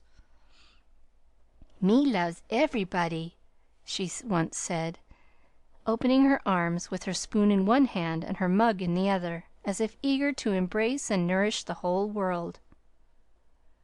As she grew, her mother began to feel that the dove-cote would be blessed by the presence of an inmate as serene and loving as that which had helped to make the old house home, and to pray that she might be spared a loss like that which had lately taught them how long they had entertained an angel unawares. Her grandfather often called her Beth, and her grandmother watched over her with untiring devotion, as if trying to atone for some past mistake which no eye but her own could see. Demi, like a true Yankee, was of an inquiring turn, wanting to know everything, and often getting much disturbed because he could not get satisfactory answers to his perpetual "What for?" He also possessed a philosophic bent, to the great delight of his grandfather, who used to hold Socratic conversations with him, in which the precocious pupil occasionally posed his teacher, to the undisguised satisfaction of the womenfolk. "What makes my legs go, Grandpa?" asked the young philosopher, surveying those active portions of his frame with a meditative air, while resting after a go-to-bed frolic one night. "It's your mind, Demi," replied the sage, stroking the yellow head respectfully. "What is a little mind?" "It is something which makes your body move, as the spring made the wheels go in my watch when I showed it to you." "Open me! I want to see it go wound." "I can't do that, any more than you could open the watch. God winds you up, and you will go till He stops you." "Does I?" And Demi's brown eyes grew big and bright as he took in this new thought. "Is I wounded up like de watch?" "Yes, but I can't show you how, for it is done when we don't see." Demi felt his back, as if expecting to find it like that of the watch, and then gravely remarked, "I dess Dodd does it when I's asleep." A careful explanation followed, to which he listened so attentively that his anxious grandmother said, "My dear, do you think it wise to talk about such things to that baby? He's getting great bumps over his eyes, and learning to ask the most unanswerable questions." "If he is old enough to ask the question, he is old enough to receive true answers. I am not putting the thoughts into his head, but helping him unfold those already there. These children are wiser than we are, and I have no doubt the boy understands every word I have said to him. Now, Demi, tell me where you keep your mind." If the boy had replied, like Alcibiades, "By the gods, Socrates, I cannot tell," his grandfather would not have been surprised. But when, after standing a moment on one leg, like a meditative young stork, he answered, in a tone of calm conviction, "In my little belly," the old gentleman could only join in Grandma's laugh, and dismiss the class in metaphysics. There might have been cause for maternal anxiety if Demi had not given convincing proofs that he was a true boy, as well as a budding philosopher. For often, after a discussion which caused Hannah to prophesy with ominous nods, "That child ain't long for this world," he would turn about and set her fears at rest by some of the pranks with which dear, dirty, naughty little rascals distract and delight their parents' souls. Meg made many moral rules, and tried to keep them. But what mother was ever proof against the winning wiles, the ingenious evasions, or the tranquil audacity of the miniature men and women who so early show themselves accomplished artful dodgers? "No more raisins, Demi, they'll make you sick," said Mamma to the young person who offers his services in the kitchen with unfailing regularity on plum pudding day. "Me likes to be sick." "I don't want to have you, so run away and help Daisy make patty cakes." He reluctantly departs, but his wrongs weigh upon his spirit, and by, when an opportunity comes to redress them, he outwits Mamma by a shrewd bargain. "Now you have been good children, and I'll play anything you like," says Meg, as she leads her assistant cooks upstairs when the pudding is safely bouncing in the pot. "Truly, Marmar?" asks Demi, with a brilliant idea in his well-powdered head. "Yes, truly, anything you say," replies the short-sighted parent, preparing herself to sing the Three Little Kittens half a dozen times over, or to take her family to "buy a penny bun regardless of wind or limb." But Demi corners her by the cool reply, "Then we'll go and eat up all the raisins." Aunt Dodo was a chief playmate and confidante of both children, and the trio turned the little house topsy-turvy. Aunt Amy was as yet only a name to them. Aunt Beth soon faded into a pleasantly vague memory. But Aunt Dodo was a living reality, and they made the most of her, for which compliment she was deeply grateful. But when Mr. Bear came, Jo neglected her playfellows, and dismay and desolation fell upon their little souls. Daisy, who was fond of going about peddling kisses, lost her best customer and became bankrupt. Demi, with infantile penetration, soon discovered that Dodo liked to play with the Bear Man better than she did him. But though hurt, he concealed his anguish, for he hadn't the heart to insult a rival who kept a mine of chocolate drops in his waistcoat pocket, and a watch that could be taken out of its case and freely shaken by ardent admirers. Some persons might have considered these pleasing liberties as bribes, but Demi didn't see it in that light, and continued to patronize the Bear Man with pensive affability, while Daisy bestowed her small affections upon him at the third call, and considered his shoulders her throne, his arm her refuge, his gifts treasures surpassing worth. Gentlemen are sometimes seized with sudden fits of admiration for the young relatives of ladies whom they honor with their regard, but this counterfeit filio-progenitiveness sits uneasily upon them, and does not deceive anybody a particle. Mr. Bear's devotion was sincere, however likewise effective, for honesty is the best policy in love as in law. He was one of the men who are at home with children, and looked particularly well when little faces made a pleasant contrast with his manly one. His business, whatever it was, detained him from day to day, but evenings seldom failed to bring him out to see. Well, he always asked for Mr. March, so I suppose he was the attraction. The excellent papa labored under the delusion that he was, and reveled in long discussions with the kindred spirit, till a chance remark of his more observing grandson suddenly enlightened him. Mr. Bear came in one evening to pause on the threshold of the study, astonished by the spectacle that met his eye. Prone upon the floor lay Mr. March, with his respectable legs in the air, and beside him, likewise prone, was Demi, trying to imitate the attitude with his own short, scarlet-stockinged legs, both grovellers so seriously absorbed that they were unconscious of spectators, till Mr. Bear laughed his sonorous laugh, and Jo cried out with a scandalized face, "Father, father, here's the Professor!" Down went the black legs, and up came the gray head, as the preceptor said with undisturbed dignity, "Good evening, Mr. Bear. Excuse me for a moment, we are just finishing our lesson. Now, Demi, make the letter and tell its name." "I knows him!"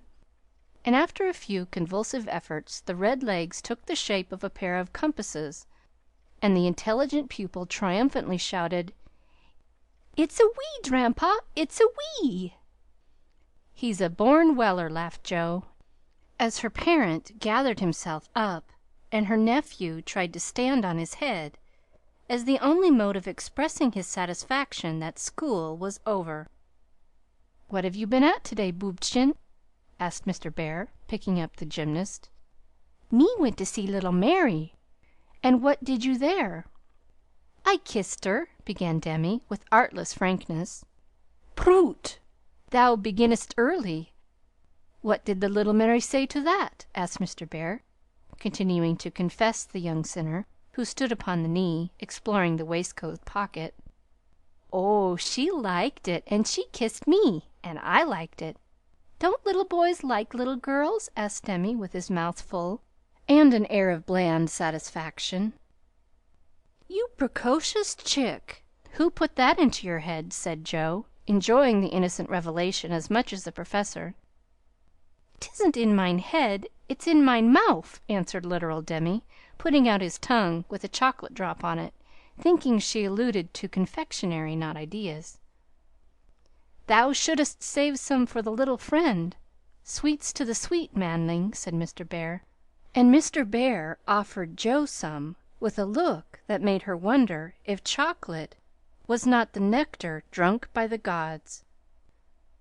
Demi also saw the smile, was impressed by it, and artlessly inquired, "Do great boys like great girls, Fessor?" Like young Washington, Mr. Bear couldn't tell a lie, so he gave the somewhat vague reply that he believed they did sometimes, in a tone that made Mr. March put down his clothes brush, glancing at Joe's retiring face, and then sink into his chair, looking as if the precocious chick had put an idea into his head that was both sweet and sour.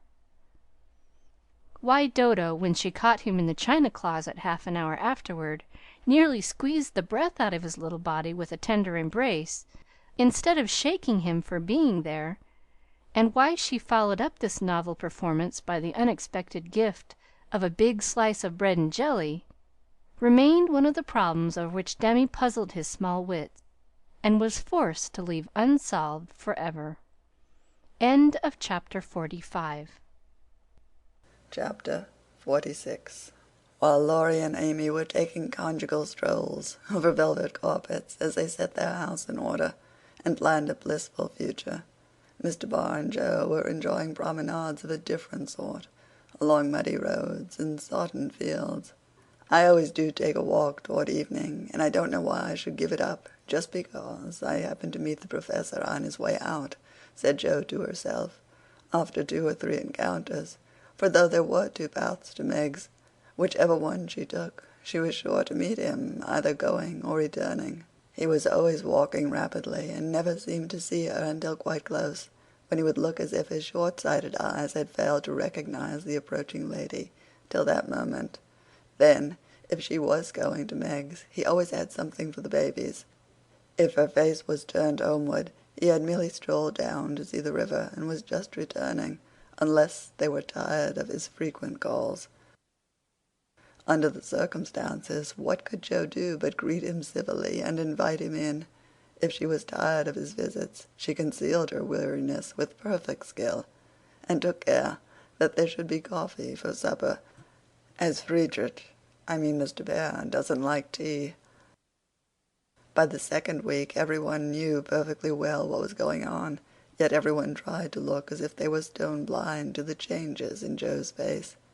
They never asked why she sang about her work, did up her hair 3 times a day, and got so blooming with her evening exercise, and no one seemed to have the slightest suspicion that Professor Bear, while talking philosophy with the father, was giving the daughter lessons in love.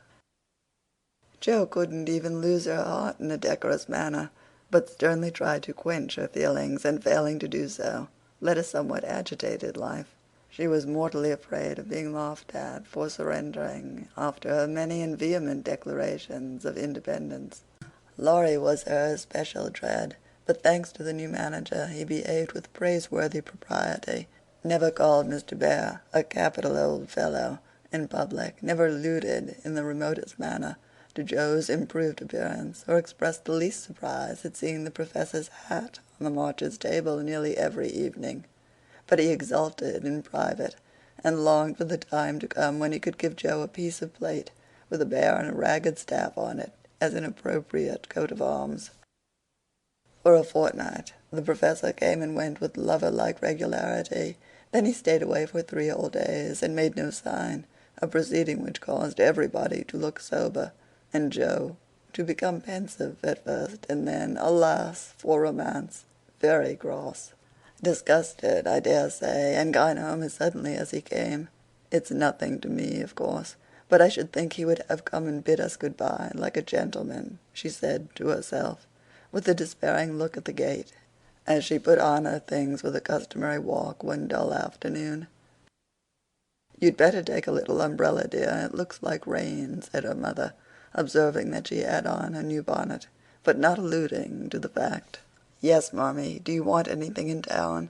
"I've got to run in and get some paper," returned Joe, pulling out the bow under her chin before the glass as an excuse for not looking at her mother.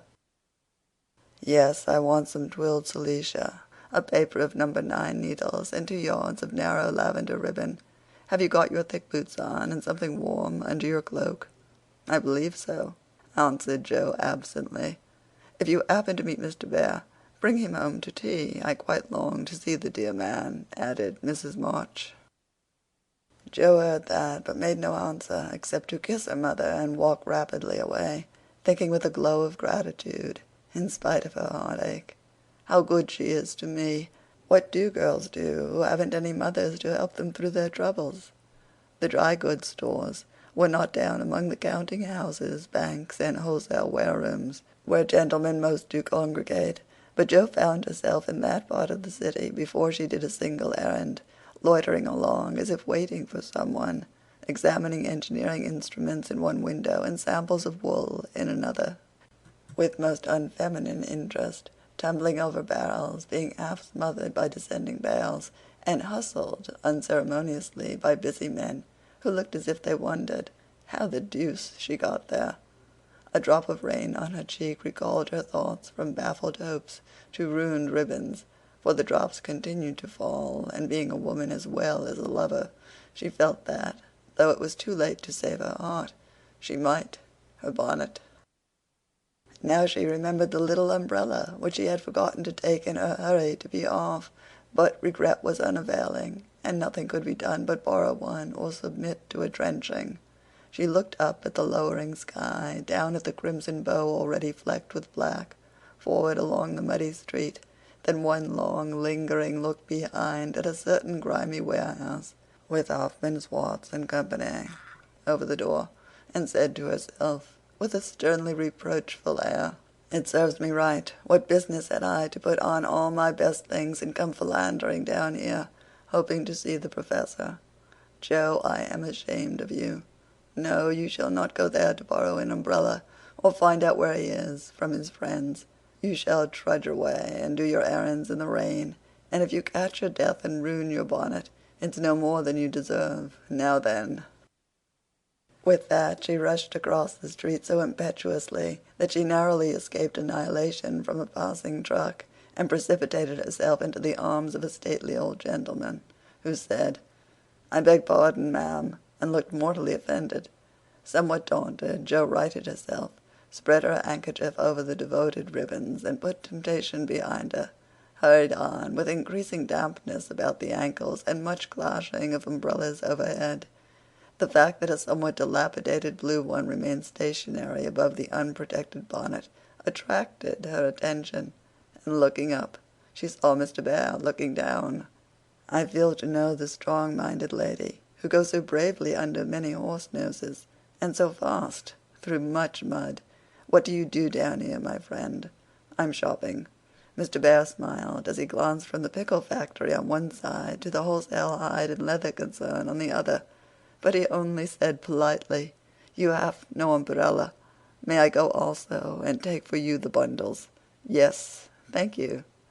Jo's cheeks were as red as her ribbon, and she wondered what he thought of her, but she didn't care, for in a minute she found herself walking away, arm in arm with her Professor, feeling as if the sun had suddenly burst out with uncommon brilliancy, that the world was all right again, and that one thoroughly happy woman was paddling through the wet that day. "We thought you had gone," said Jo hastily, for she knew he was looking at her. Her bonnet wasn't big enough to hide her face, and she feared he might think the joy it betrayed unmaidenly. "Did you believe that I should go with no farewell to those who have been so heavenly kind to me?" he asked so reproachfully that she felt as if she had insulted him by the suggestion, and answered heartily, "No, I didn't. I knew you were busy about your own affairs, but we rather missed you, father and mother especially. And you? I'm always glad to see you, sir." In her anxiety to keep her voice quite calm, Jo made it rather cool, and the frosty little monosyllable at the end seemed to chill the Professor, for his smile vanished as he said gravely, "I thank you, and come one more time before I go." "You are going, then? I have no longer any business here. It is done." "Successfully, I hope," said Jo, for the bitterness of disappointment was in that short reply of his. "I ought to think so, for I have a way open to me by which I can make my bread and give my junglings much help." "Tell me, please. I like to know all about the boys," said Jo eagerly. "That is so kind. I gladly tell you. My friends find for me a place in a college, where I teach as at home, and earn enough to make the world smooth for France and Emil. For this I should be grateful, should I not?" "Indeed you should. How splendid it will be to have you doing what you like, and be able to see you often, and the boys," cried Jo, clinging to the lads as an excuse for the satisfaction she could not help betraying. "Ah, but we shall not meet often, I fear. This place is at the West." So far away, and Jo left her skirts to their fate, as if it didn't matter now what became of her clothes or herself. Mr. Barr could read several languages, but he had not learned to read women yet. He flattered himself that he knew Jo pretty well, and was, therefore, much amazed by the contradictions of voice, face, and manner, which she showed him in rapid succession that day, for she was in half a dozen different moods in the course of half an hour. When she met him she looked surprised, though it was impossible to help suspecting that she had come for that express purpose. When he offered her his arm she took it with a look that filled him with delight, but when he asked if she missed him she gave such a chilly, formal reply that despair fell upon him. On learning his good fortune she almost clapped her hands. Was the joy all for the boys? Then on hearing his destination she said, "So far away," in a tone of despair that lifted him on to a pinnacle of hope. But the next minute she tumbled him down again by observing, like one entirely absorbed in the matter, "Here's the place for my errands. Will you come in? It won't take long." Jo rather prided herself upon her shopping capabilities, and particularly wished to impress her escort with the neatness and dispatch with which she would accomplish the business. But owing to the flutter she was in, everything went amiss. She upset the tray of needles, forgot the silesia was to be twilled till it was cut off, gave the wrong change, and covered herself with confusion by asking for lavender ribbon at the calico counter. Mr. Bear stood by, watching her blush and blunder, and as he watched, his own bewilderment seemed to subside, for he was beginning to see that on some occasions women, like dreams, go by contraries. When they came out, he put the parcel under his arm with a more cheerful aspect, and splashed through the puddles as if he rather enjoyed it on the whole. "Should we no do a little what you call shopping for the babies, and have a farewell feast tonight, if I go for my last call at your so pleasant home?" he asked, stopping before a window full of fruit and flowers. "What will we buy?" asked Jo, ignoring the latter part of his speech, and sniffing the mingled odors with an affectation of delight as they went in. "May they have oranges and figs?" asked Mr. Bear, with a paternal air. "They eat them when they can get them." "Do you care for nuts?" "Like a squirrel." "Hamburg grapes?" "Yes, we shall drink to the fatherland in those." Jo frowned upon that piece of extravagance, and asked why he didn't buy a frail of dates, a cask of raisins, and a bag of almonds, and be done with it. Whereat Mr. Bear confiscated her purse, produced his own, and finished the marketing by buying several pounds of grapes. a pot of rosy daisies, and a pretty jar of honey, to be regarded in the light of a demijohn. Then, distorting his pockets with knobby bundles, and giving her the flowers to hold, he put up the old umbrella, and they travelled on again.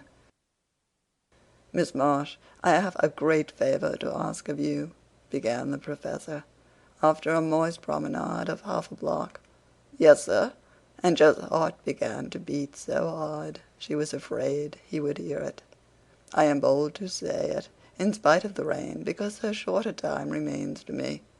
"Yes, sir," and Jo nearly crushed the small flower pot with the sudden squeeze she gave it. "I wish to get a little dress for my Tina, and I am too stupid to go alone. Will you kindly give me a word of taste and help?" "Yes, sir," and Jo felt as calm and cool all of a sudden as if she had stepped into a refrigerator. "Perhaps also a shawl for Tina's mother. She is so poor and sick, and the husband is such a care. Yes, yes, a thick warm shawl would be a friendly thing to take for little mother." "I'll do it with pleasure, Mr. Barr." "I'm going very fast, and he's getting dearer every minute," added Jo to herself. Then, with a mental shake, she entered into the business with an energy that was pleasant to behold. Mr. Barr left it all to her, so she chose a pretty gown for Tina, and then ordered out the shawls. The clerk, being a married man, condescended to take an interest in the couple, who appeared to be shopping for their family. "Your lady may prefer this. It's a superior article, a most desirable color. Quite chaste and genteel," he said, shaking out a comfortable gray shawl and throwing it over Jo's shoulders. "Does this suit you, Mr. Bear?" she asked, turning her back to him and feeling deeply grateful for the chance of hiding her face.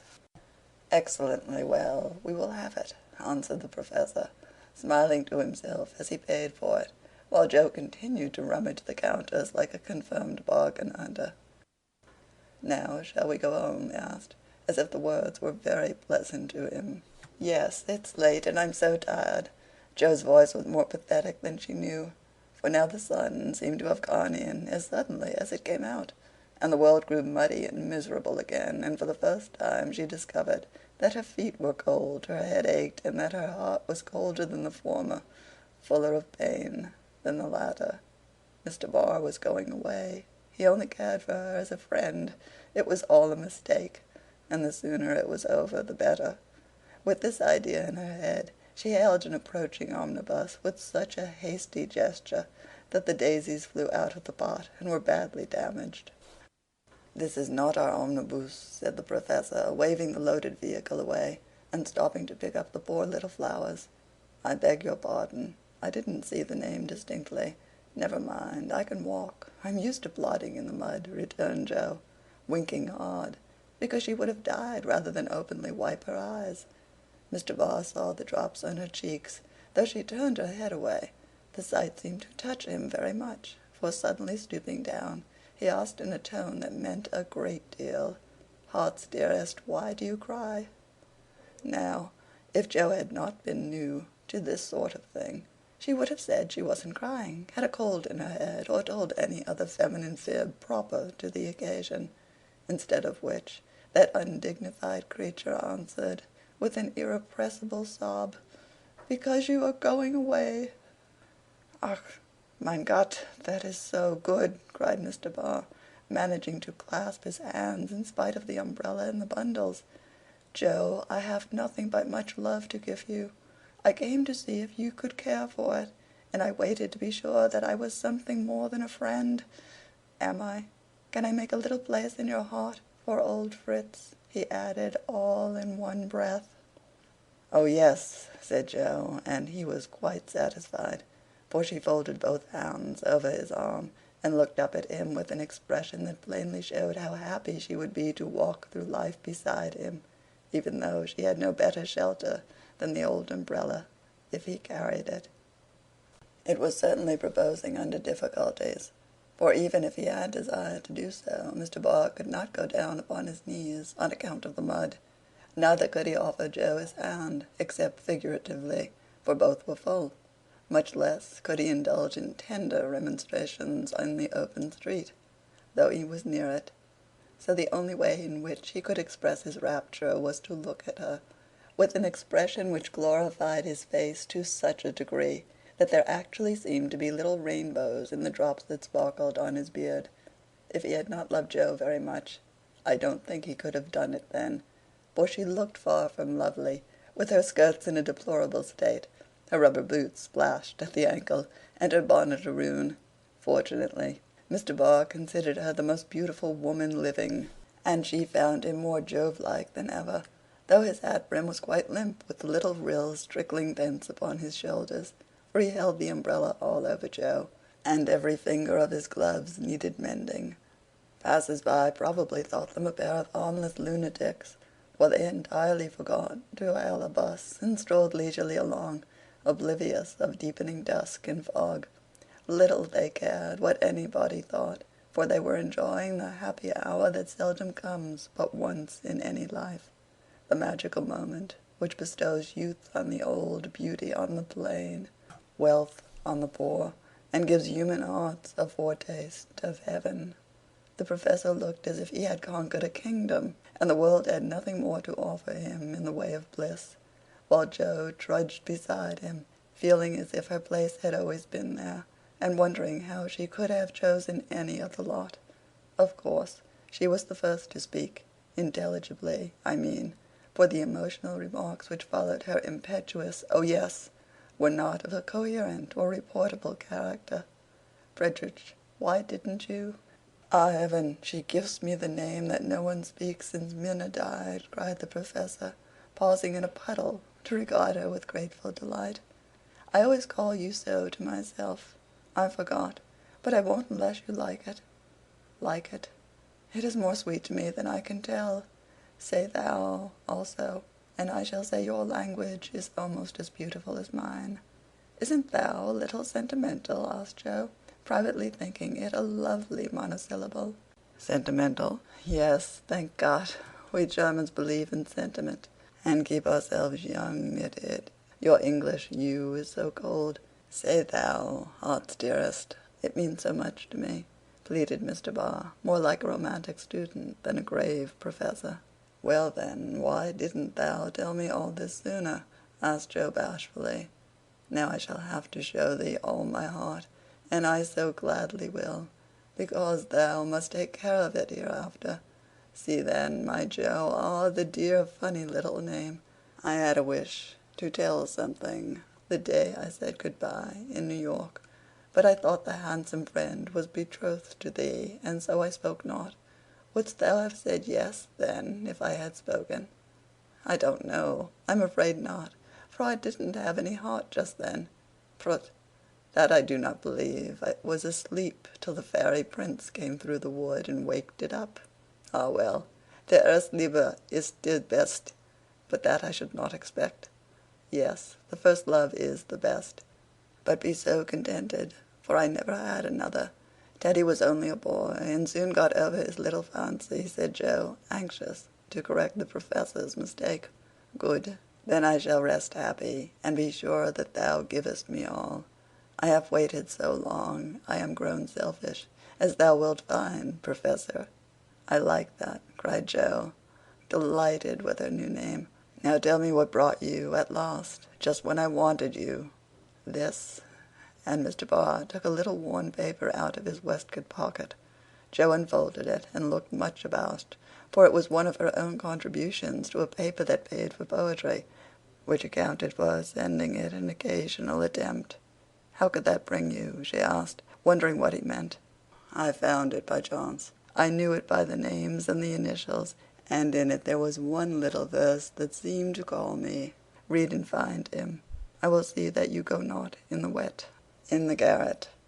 4 little chests all in a row, dim with dust and worn by time, all fashioned and filled long ago by children now in their prime. 4 little keys hung side by side, with faded ribbons brave and gay, when fastened there with childish pride, long ago on a rainy day. 4 little names, one on each lid, carved out by a boyish hand, and underneath there lieth hid histories of the happy band, once playing here and pausing oft to hear the sweet refrain that came and went on the roof aloft, in the falling summer rain. Meg on the first lid, smooth and fair, I look in with loving eyes, for folded here with well-known care a goodly gathering lies, the record of a peaceful life, gifts to gentle child and girl, a bridal gown, lines to a wife, a tiny shoe, a baby girl. No toys in this first chest remain, for all are carried away in their old age, to join again in another small Meg's play. Ah, happy mother, well I know you hear, like a sweet refrain, lullabies ever soft and low in the falling summer rain. Joe on the next lid, scratched and worn, and within a motley store of headless dolls, of school books torn, birds and beasts that speak no more, spoils brought home from the fairy ground, only trod by youthful feet, dreams of a future never found, memories of a past still sweet, half-writ poems, stories wild, April letters warm and cold, diaries of a wilful child, hints of a woman early old, a woman in a lonely home, hearing like a sad refrain, be worthy, love, and love will come in the falling summer rain. My Beth, the dust is always swept from the lid that bears your name, as if by loving eyes that wept, by careful hands that often came. Death canonized for us one saint, ever less human than divine, and still we lay with tender plaint relics in this household shrine. The silver bell so seldom rung, the little cap which last she wore, the fair dead Catherine that hung by angels born above her door. The song she sang without lament in her prison house of pain, forever are they sweetly blent with the falling summer rain. Upon the last lid's polished field, legend now both fair and true, a gallant knight bears on his shield Amy in letters gold and blue. Within lies nudes that bound her hair, slippers that has danced their last, faded flowers laid by with care, fans whose airy toils are past, gay valentines, all ardent flames, trifles that have borne their part in girlish hopes and fears and shames, the record of a maiden heart. Now learning fairer, truer spells, hearing like a blithe refrain the silver sound of bridal bells in the falling summer rain. 4 little chests, all in a row, dim with dust and worn by time, 4 women, taught by weal and woe to love and labor in their prime, 4 sisters, parted for an hour, none lost, only one gone before, made by love's immortal power, nearest and dearest evermore. Oh, when these hidden stores of ours lie open to the Father's sight, may they be rich in golden hours, deeds that show fairer for the light, lives whose brave music long shall ring like a spirit-stirring strain, souls that shall gladly soar and sing in the long sunshine after rain. It's very bad poetry, but I felt it when I wrote it, one day when I was very lonely and had a good cry on a rag bag. I never thought it would go where it could tell tales, said Joe, tearing up the verses the Professor had treasured so long. Let it go. It has done its duty, and I will have a fresh one when I read all the brown book in which she keeps her little secrets, said Mr. Barr with a smile as he watched the fragments fly away on the wind. Yes, he added earnestly, I read that, and I think to myself, she has a sorrow, she is lonely, she would find comfort in true love. I have a heart full, full for her. Shall I not go and say, if this is not too poor a thing to give for what I shall hope to receive, take it in God's name? And so you came to find out that it was not too poor, but the one precious thing I needed, whispered Joe. I had no courage to think that at first, heavenly kind as was your welcome to me. But soon I began to hope, and then I said, I will have her, if I die for it, and so I will, cried Mr. Barr with a defiant nod, as if the walls of mist closing round them were barriers which he was to surmount or valiantly knock down. Joe thought that was splendid, and resolved to be worthy of her knight, though he did not come prancing on a charger in gorgeous array. What made you stay away so long? She asked presently, finding it so pleasant to ask confidential questions and get delightful answers that she could not keep silent. It was not easy, but I could not find the heart to take you from that so happy home, until I could have a prospect of one to give you, after much time perhaps and hard work. How could I ask you to give up so much for a poor old fellow who has no fortune, but a little learning? I'm glad you are poor. I couldn't bear a rich husband," said Joe decidedly, adding in a softer tone, "Don't fear poverty. I've known it long enough to lose my dread and be happy working for those I love. And don't call yourself old. 40 is the prime of life. I couldn't help loving you if you were 70." The Professor found that so touching that he would have been glad of his handkerchief if he could have got out it. As he couldn't, Joe wiped his eyes for him and said, laughing, as she took away a bundle or two, "I may be strong-minded, but no one can say I'm out of my sphere now, for woman's special mission is supposed to be drying tears and bearing burdens. I'm to carry my share, Frederick, and help to earn the home. Make up your mind to that, or I'll never go," she added resolutely, as he tried to reclaim his load.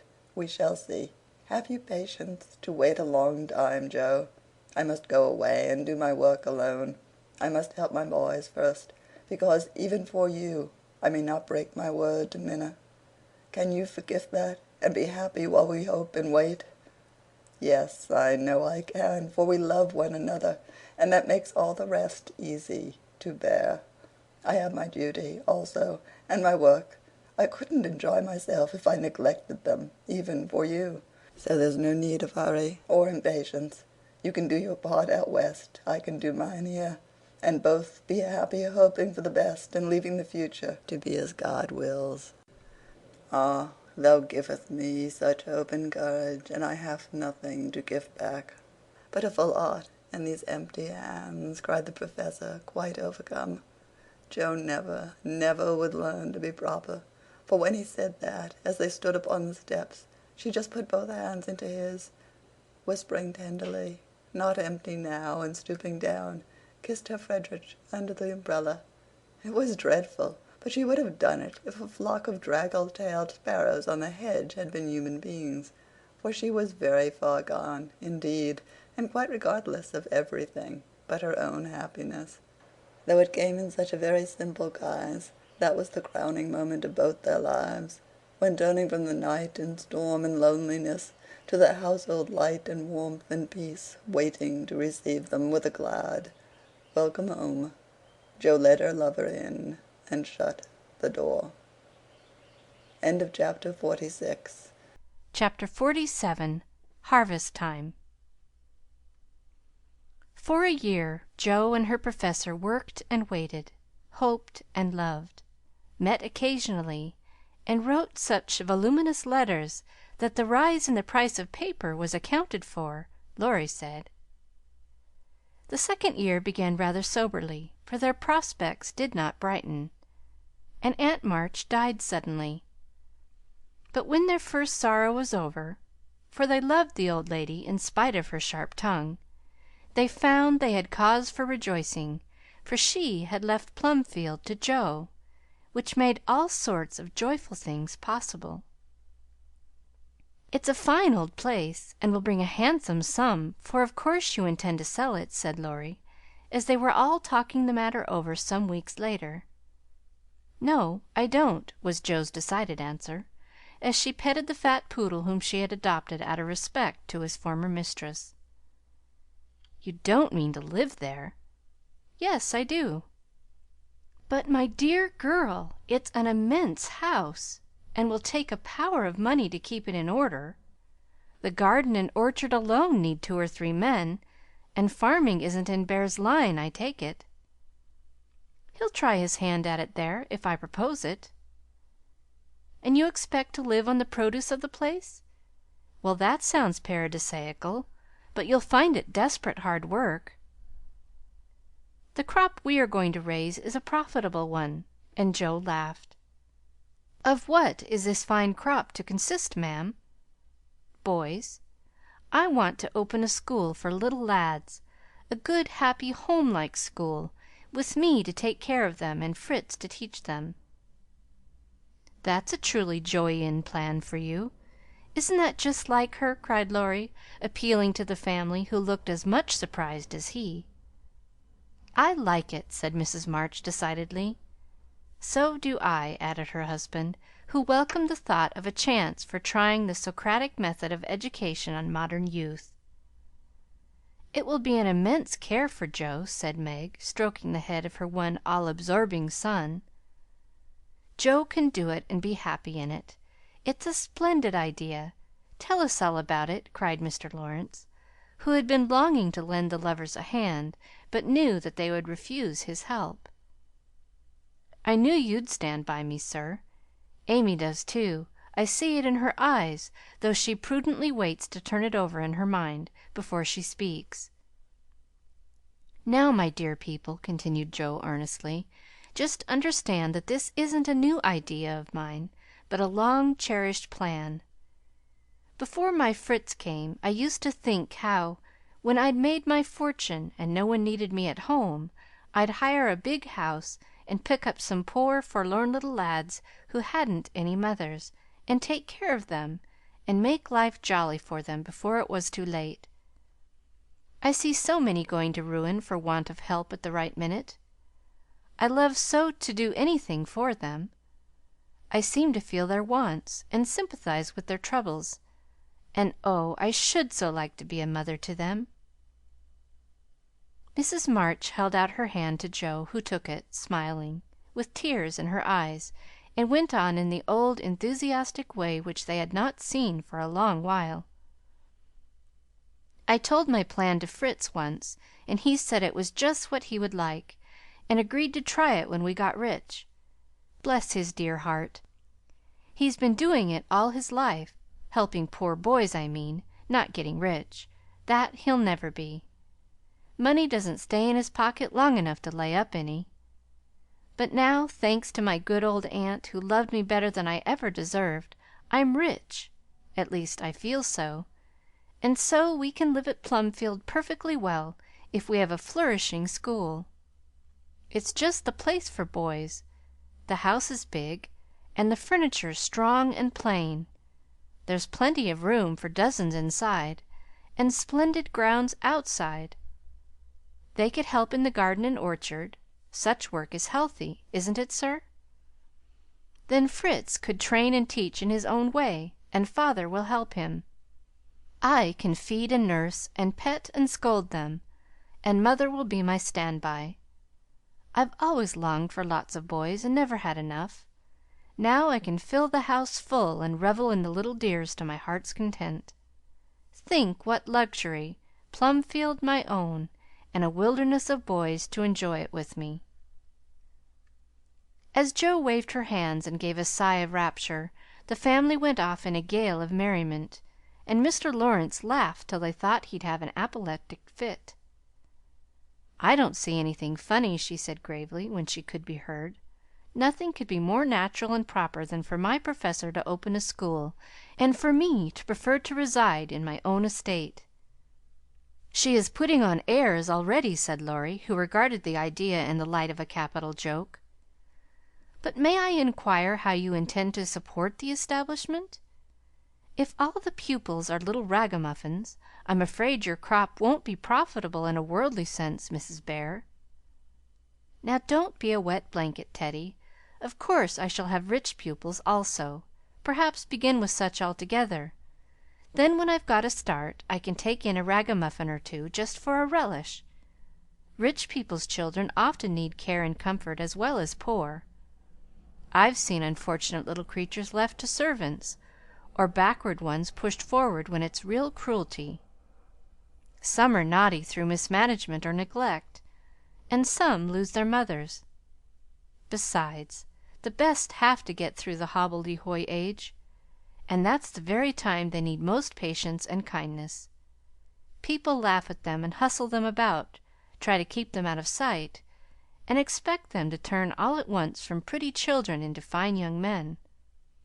They don't complain much, plucky little souls, but they feel it. I've been through something of it, and I know all about it. I've a special interest in such young bears, and like to show them that I see the warm, honest, well-meaning boys' hearts, in spite of the clumsy arms and legs and topsy-turvy heads."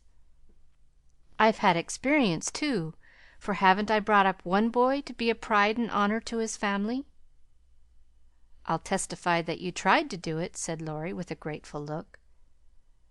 "And I've succeeded beyond my hopes, for here you are, a steady, sensible business man, doing heaps of good with your money, and laying up the blessings of the poor instead of dollars. But you are not merely a business man. You love good and beautiful things, enjoy them yourself, and let others go halves, as you always did in the old times. I am proud of you, Teddy, for you get better every year, and every one feels it, though you won't let them say so. Yes, and when I have my flock, I'll just point to you and say, 'There's your model, my lads.'" Poor Laurie didn't know where to look, for, man though he was, something of the old bashfulness came over him as this burst of praise made all faces turn approvingly upon him. "I say, Joe, that's rather too much," he began, just in his old boyish way. "You have all done more for me than I can ever thank you for, except by doing my best not to disappoint you. You have rather cast me off lately, Joe, but I've had the best of help, nevertheless. So if I've got on at all, you may thank these two for it," and he laid one hand gently on his grandfather's head and the other on Amy's golden one, for the three were never far apart. "I do think that families are the most beautiful things in all the world," burst out Joe, who was in an unusually uplifted frame of mind just then. "When I have one of my own, I hope it will be as happy as the three I know and love the best. If John and my Fritz were only here, it would be quite a little heaven on earth," she added more quietly. And that night, when she went to her room after a blissful evening of family councils, hopes, and plans, her heart was so full of happiness that she could only calm it by kneeling beside the empty bed, always near her own, and thinking tender thoughts of Beth. It was a very astonishing year altogether, for things seemed to happen in an unusually rapid and delightful manner. Almost before she knew where she was, Jo found herself married and settled at Plumfield. Then a family of 6 or 7 boys sprung up like mushrooms, and flourished surprisingly, poor boys as well as rich; for Mr. Lawrence was continually finding some touching case of destitution and begging the Bears to take pity on the child, and he would gladly pay a trifle for its support. In this way the sly old gentleman got round proud Jo, and furnished her with the style of boy in which she most delighted. Of course it was uphill work at first, and Jo made queer mistakes, but the wise Professor steered her safely into calmer waters, and the most rampant ragamuffin was conquered in the end. How Jo did enjoy her wilderness of boys, and how poor dear Aunt March would have lamented had she been there to see the sacred precincts of prim, well-ordered Plumfield overrun with Toms, Dicks, and Harrys. There was a sort of poetic justice about it, after all, for the old lady had been the terror of the boys for miles round, and now the exiles feasted freely on forbidden plums, kicked up the gravel with profane boots unreproved, and played cricket in the big field where the irritable cow with a crumpled horn used to invite rash youths to come and be tossed. It became a sort of boys' paradise, and Laurie suggested that it should be called the Bear Garten, as a compliment to its master and appropriate to its inhabitants.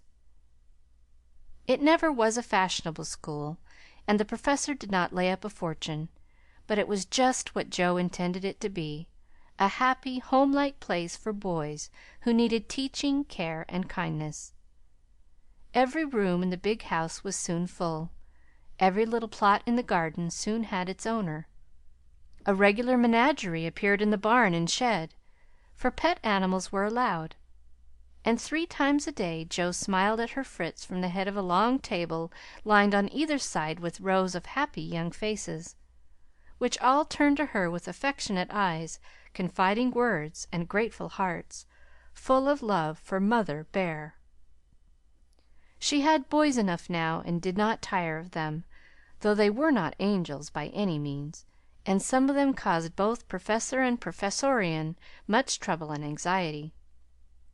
But her faith in the good spot which exists in the heart of the naughtiest, sauciest, most tantalizing little ragamuffin gave her patience, skill, and, in time, success, for no mortal boy could hold out long with Father Bear shining on him as benevolently as the sun, and Mother Bear forgiving him 70 times 7.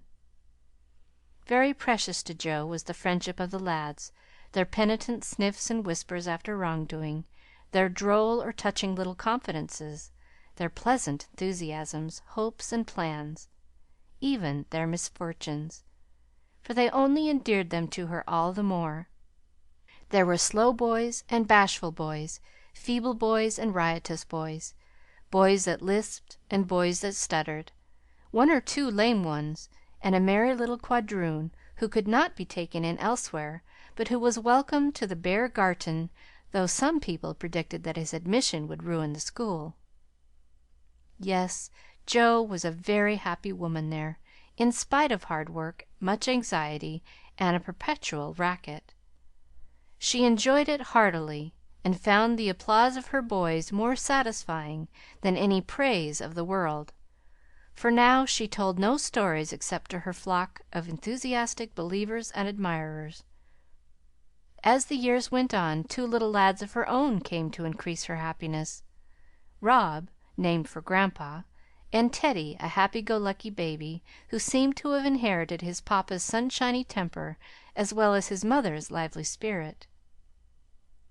How they ever grew up alive in that whirlpool of boys was a mystery to their grandma and aunts, but they flourished like dandelions in spring, and their rough nurses loved and served them well. There were a great many holidays at Plumfield, and one of the most delightful was the yearly apple-picking, for then the Marches, Lawrences, Brooks, and Bears turned out in full force and made a day of it. 5 years after Joe's wedding, one of these fruitful festivals occurred, a mellow October day when the air was full of an exhilarating freshness which made the spirits rise and the blood dance healthily in the veins. The old orchard wore its holiday attire. Goldenrod and asters fringed the mossy walls, grasshoppers skipped briskly in the sere grass, and crickets chirped like fairy pipers at a feast. Squirrels were busy with their small harvesting, birds twittered their adieu from the alders in the lane, and every tree stood ready to send down its shower of red or yellow apples at the first shake. Everybody was there. Everybody laughed and sang, climbed up and tumbled down.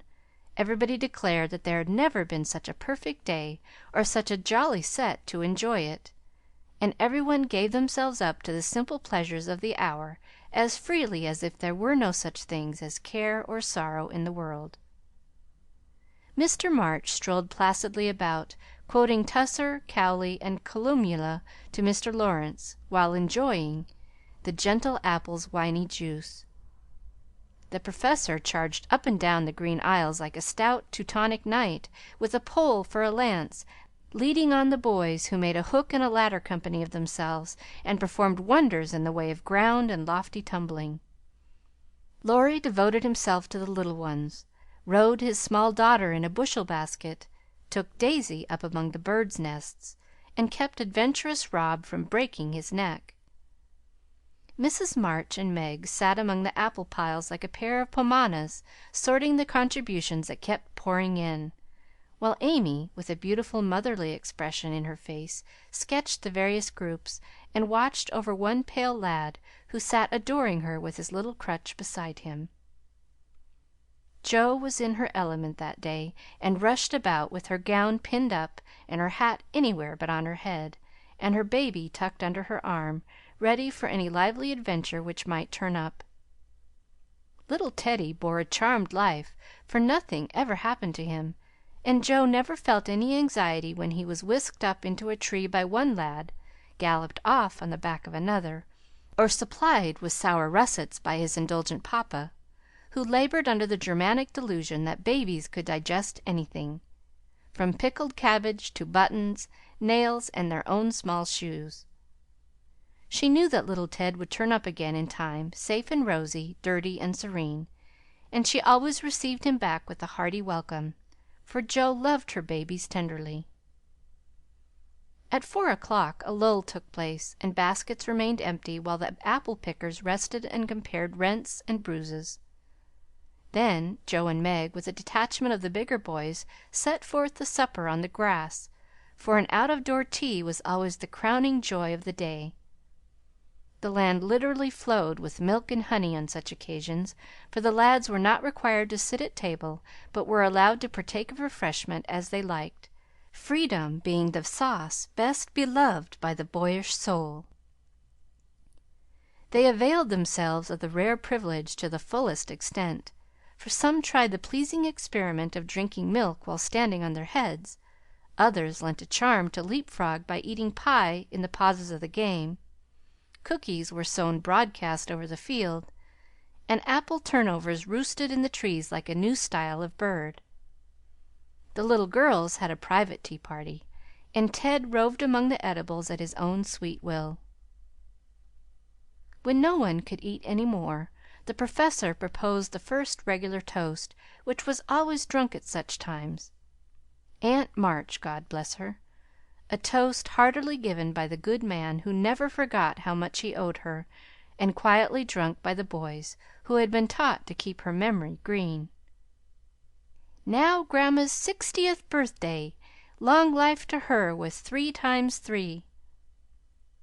That was given with a will, as you may well believe, and the cheering once begun, it was hard to stop it. Everybody's health was proposed, from Mr. Lawrence, who was considered their special patron, to the astonished guinea pig, who had strayed from its proper sphere in search of its young master. Demi, as the oldest grandchild, then presented the queen of the day with various gifts, so numerous that they were transported to the festive scene in a wheelbarrow.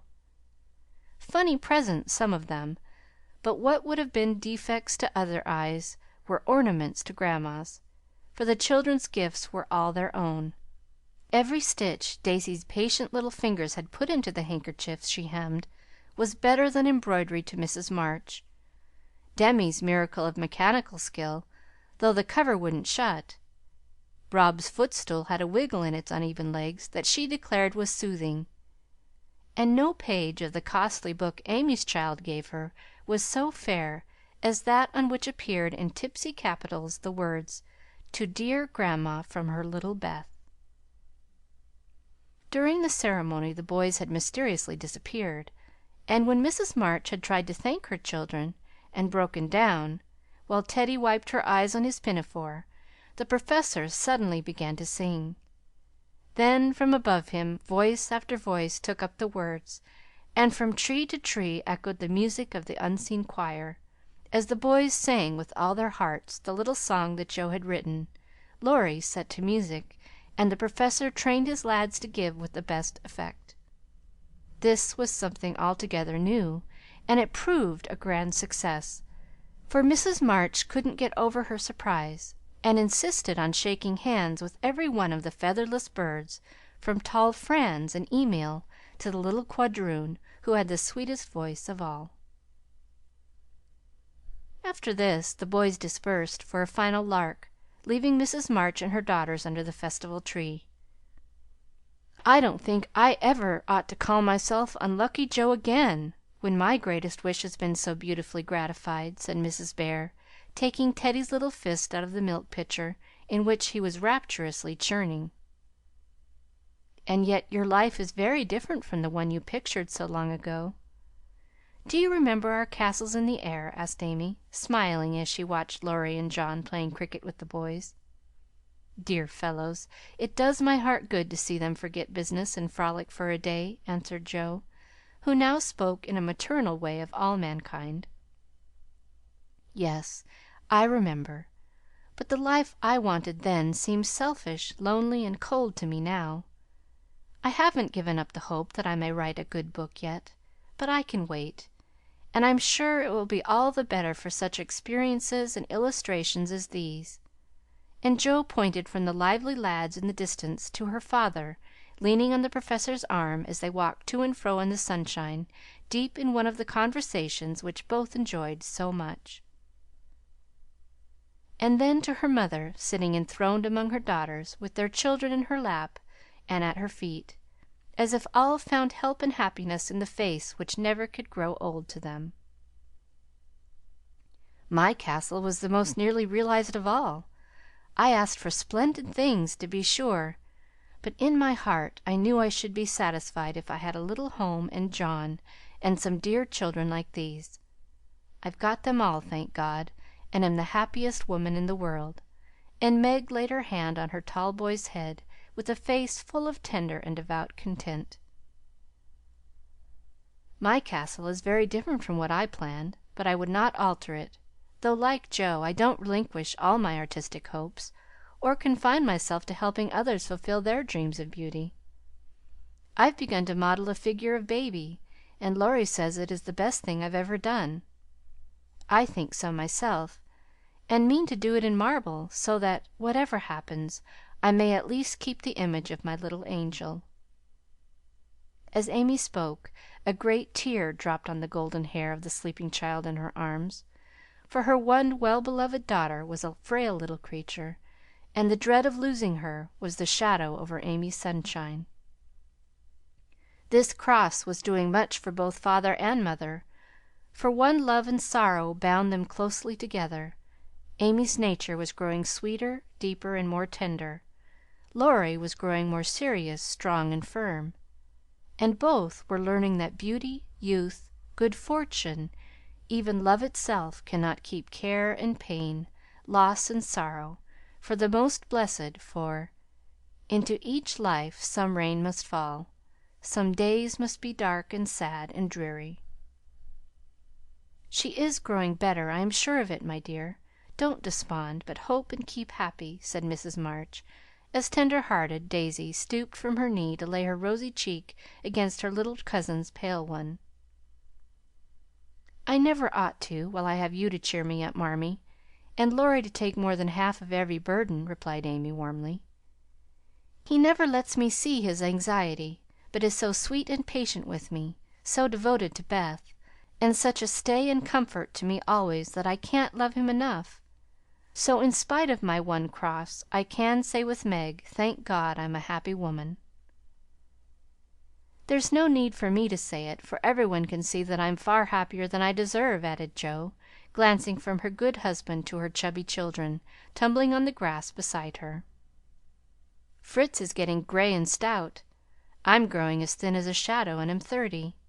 We never shall be rich, and Plumfield may burn up any night, for that incorrigible Tommy Bangs will smoke Sweet Fern cigars under the bedclothes, though he's set himself afire 3 times already. But in spite of these unromantic facts, I have nothing to complain of, and never was so jolly in my life. Excuse the remark, but living among boys I can't help using their expressions now and then." "Yes, Joe, I think your harvest will be a good one," began Mrs. March, frightening away a big black cricket that was staring Teddy out of countenance. "Not half so good as yours, mother. Here it is, and we can never thank you enough for the patient sowing and reaping you have done," cried Joe, with the loving impetuosity which she never would outgrow. "I hope there will be more wheat and fewer tares every year," said Amy softly. "A large sheaf, but I know there's room in your heart for it, Marmee dear," added Meg's tender voice. Touched to the heart, Mrs. March could only stretch out her arms as if to gather children and grandchildren to herself, and say, with face and voice full of motherly love, gratitude, and humility, "Oh, my girls, however long you may live, I never can wish you a greater happiness than this." End of Chapter 47. End of the book Little Women.